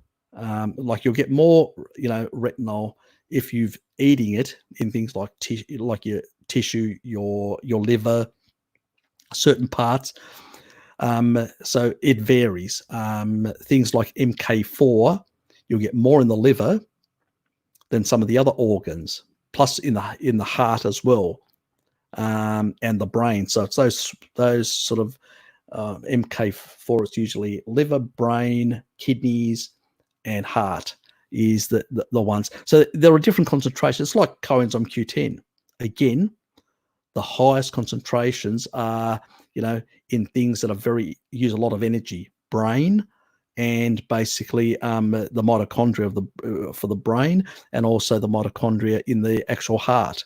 And that's why heart is a very good source of coenzyme Q10. You know, so there will be very varied, and to be honest, I can't remember the exact concentrations. I'd have to literally look at a biochemistry book to remember the exact concentrations. Actually, I do have a study somewhere. If I do find it, I may do something in the future which actually shows those concentrations where they looked at different organs. Now, a lot of the organs that they did wasn't humans, obviously, because you can't do that. It's illegal. But you at least can get an idea from other mammals what type of concentrations of these different things are. I mean, if it interests you, it's not something important that has any real effect for human health. It's just basically just a bit of information, additional. Haven't seen the brand. Okay. Yep. Only local companies. I think New Zealand makes lots. Yeah, New Zealand does actually make a lot of it as well, because Tasmania, the climate in Tasmania, I think Bart's pointed that out a number of times. Tasmania looks very like New Zealand in many respects. If you look at the southern island, go to the southern part of Tasmania is very much like the southern part of New Zealand. The northern part of Tasmania has elements and features of the northern island of New Zealand, you know, and then you're looking at some parts of the real north parts of New Zealand, which are very similar to parts of the east coast along the Pacific of Victoria and New South Wales. So that's a sort of picture you get from the two islands, but the majority of the island is very similar to Tasmania, and Tasmania is one of you know, has a sort of, the vegetation is very similar, because at some point in, if you go really back, New Zealand, part of New Zealand was actually, I can't remember which part. There was part of it was actually attached to Australia, very long time, and then sort of separated away, broke off the continent of the Australasian continent.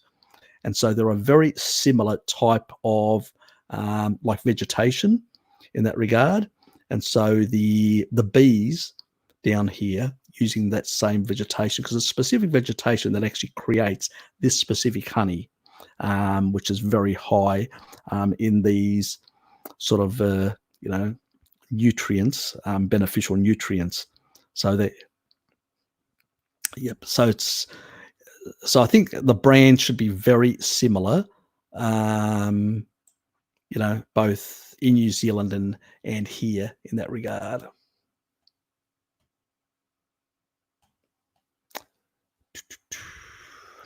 Sort of stroll because a lot of people.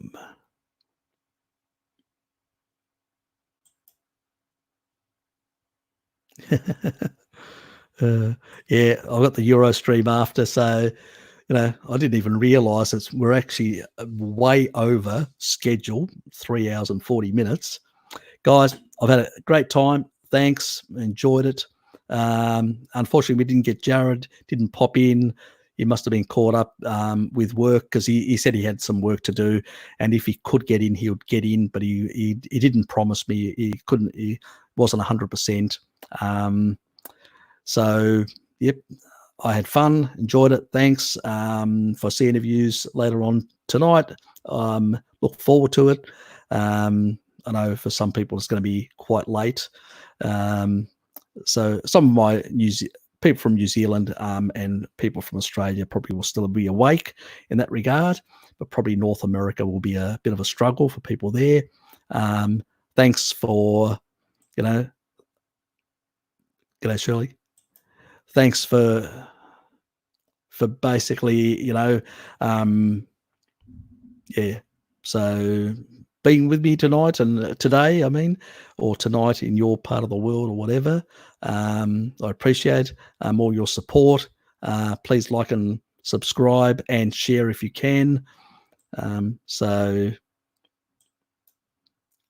Yeah, I always enjoy these sort of chats. I wish Jared was here as well. He's great fun. We could have had a few extra laughs, but anyway, next week, there's always next Sunday. Basically, next week we'll be back to the normal schedule, which will be the Sunday mornings at 11 Australian Eastern Standard Time. So, until then, have a good day, and thank you and goodbye.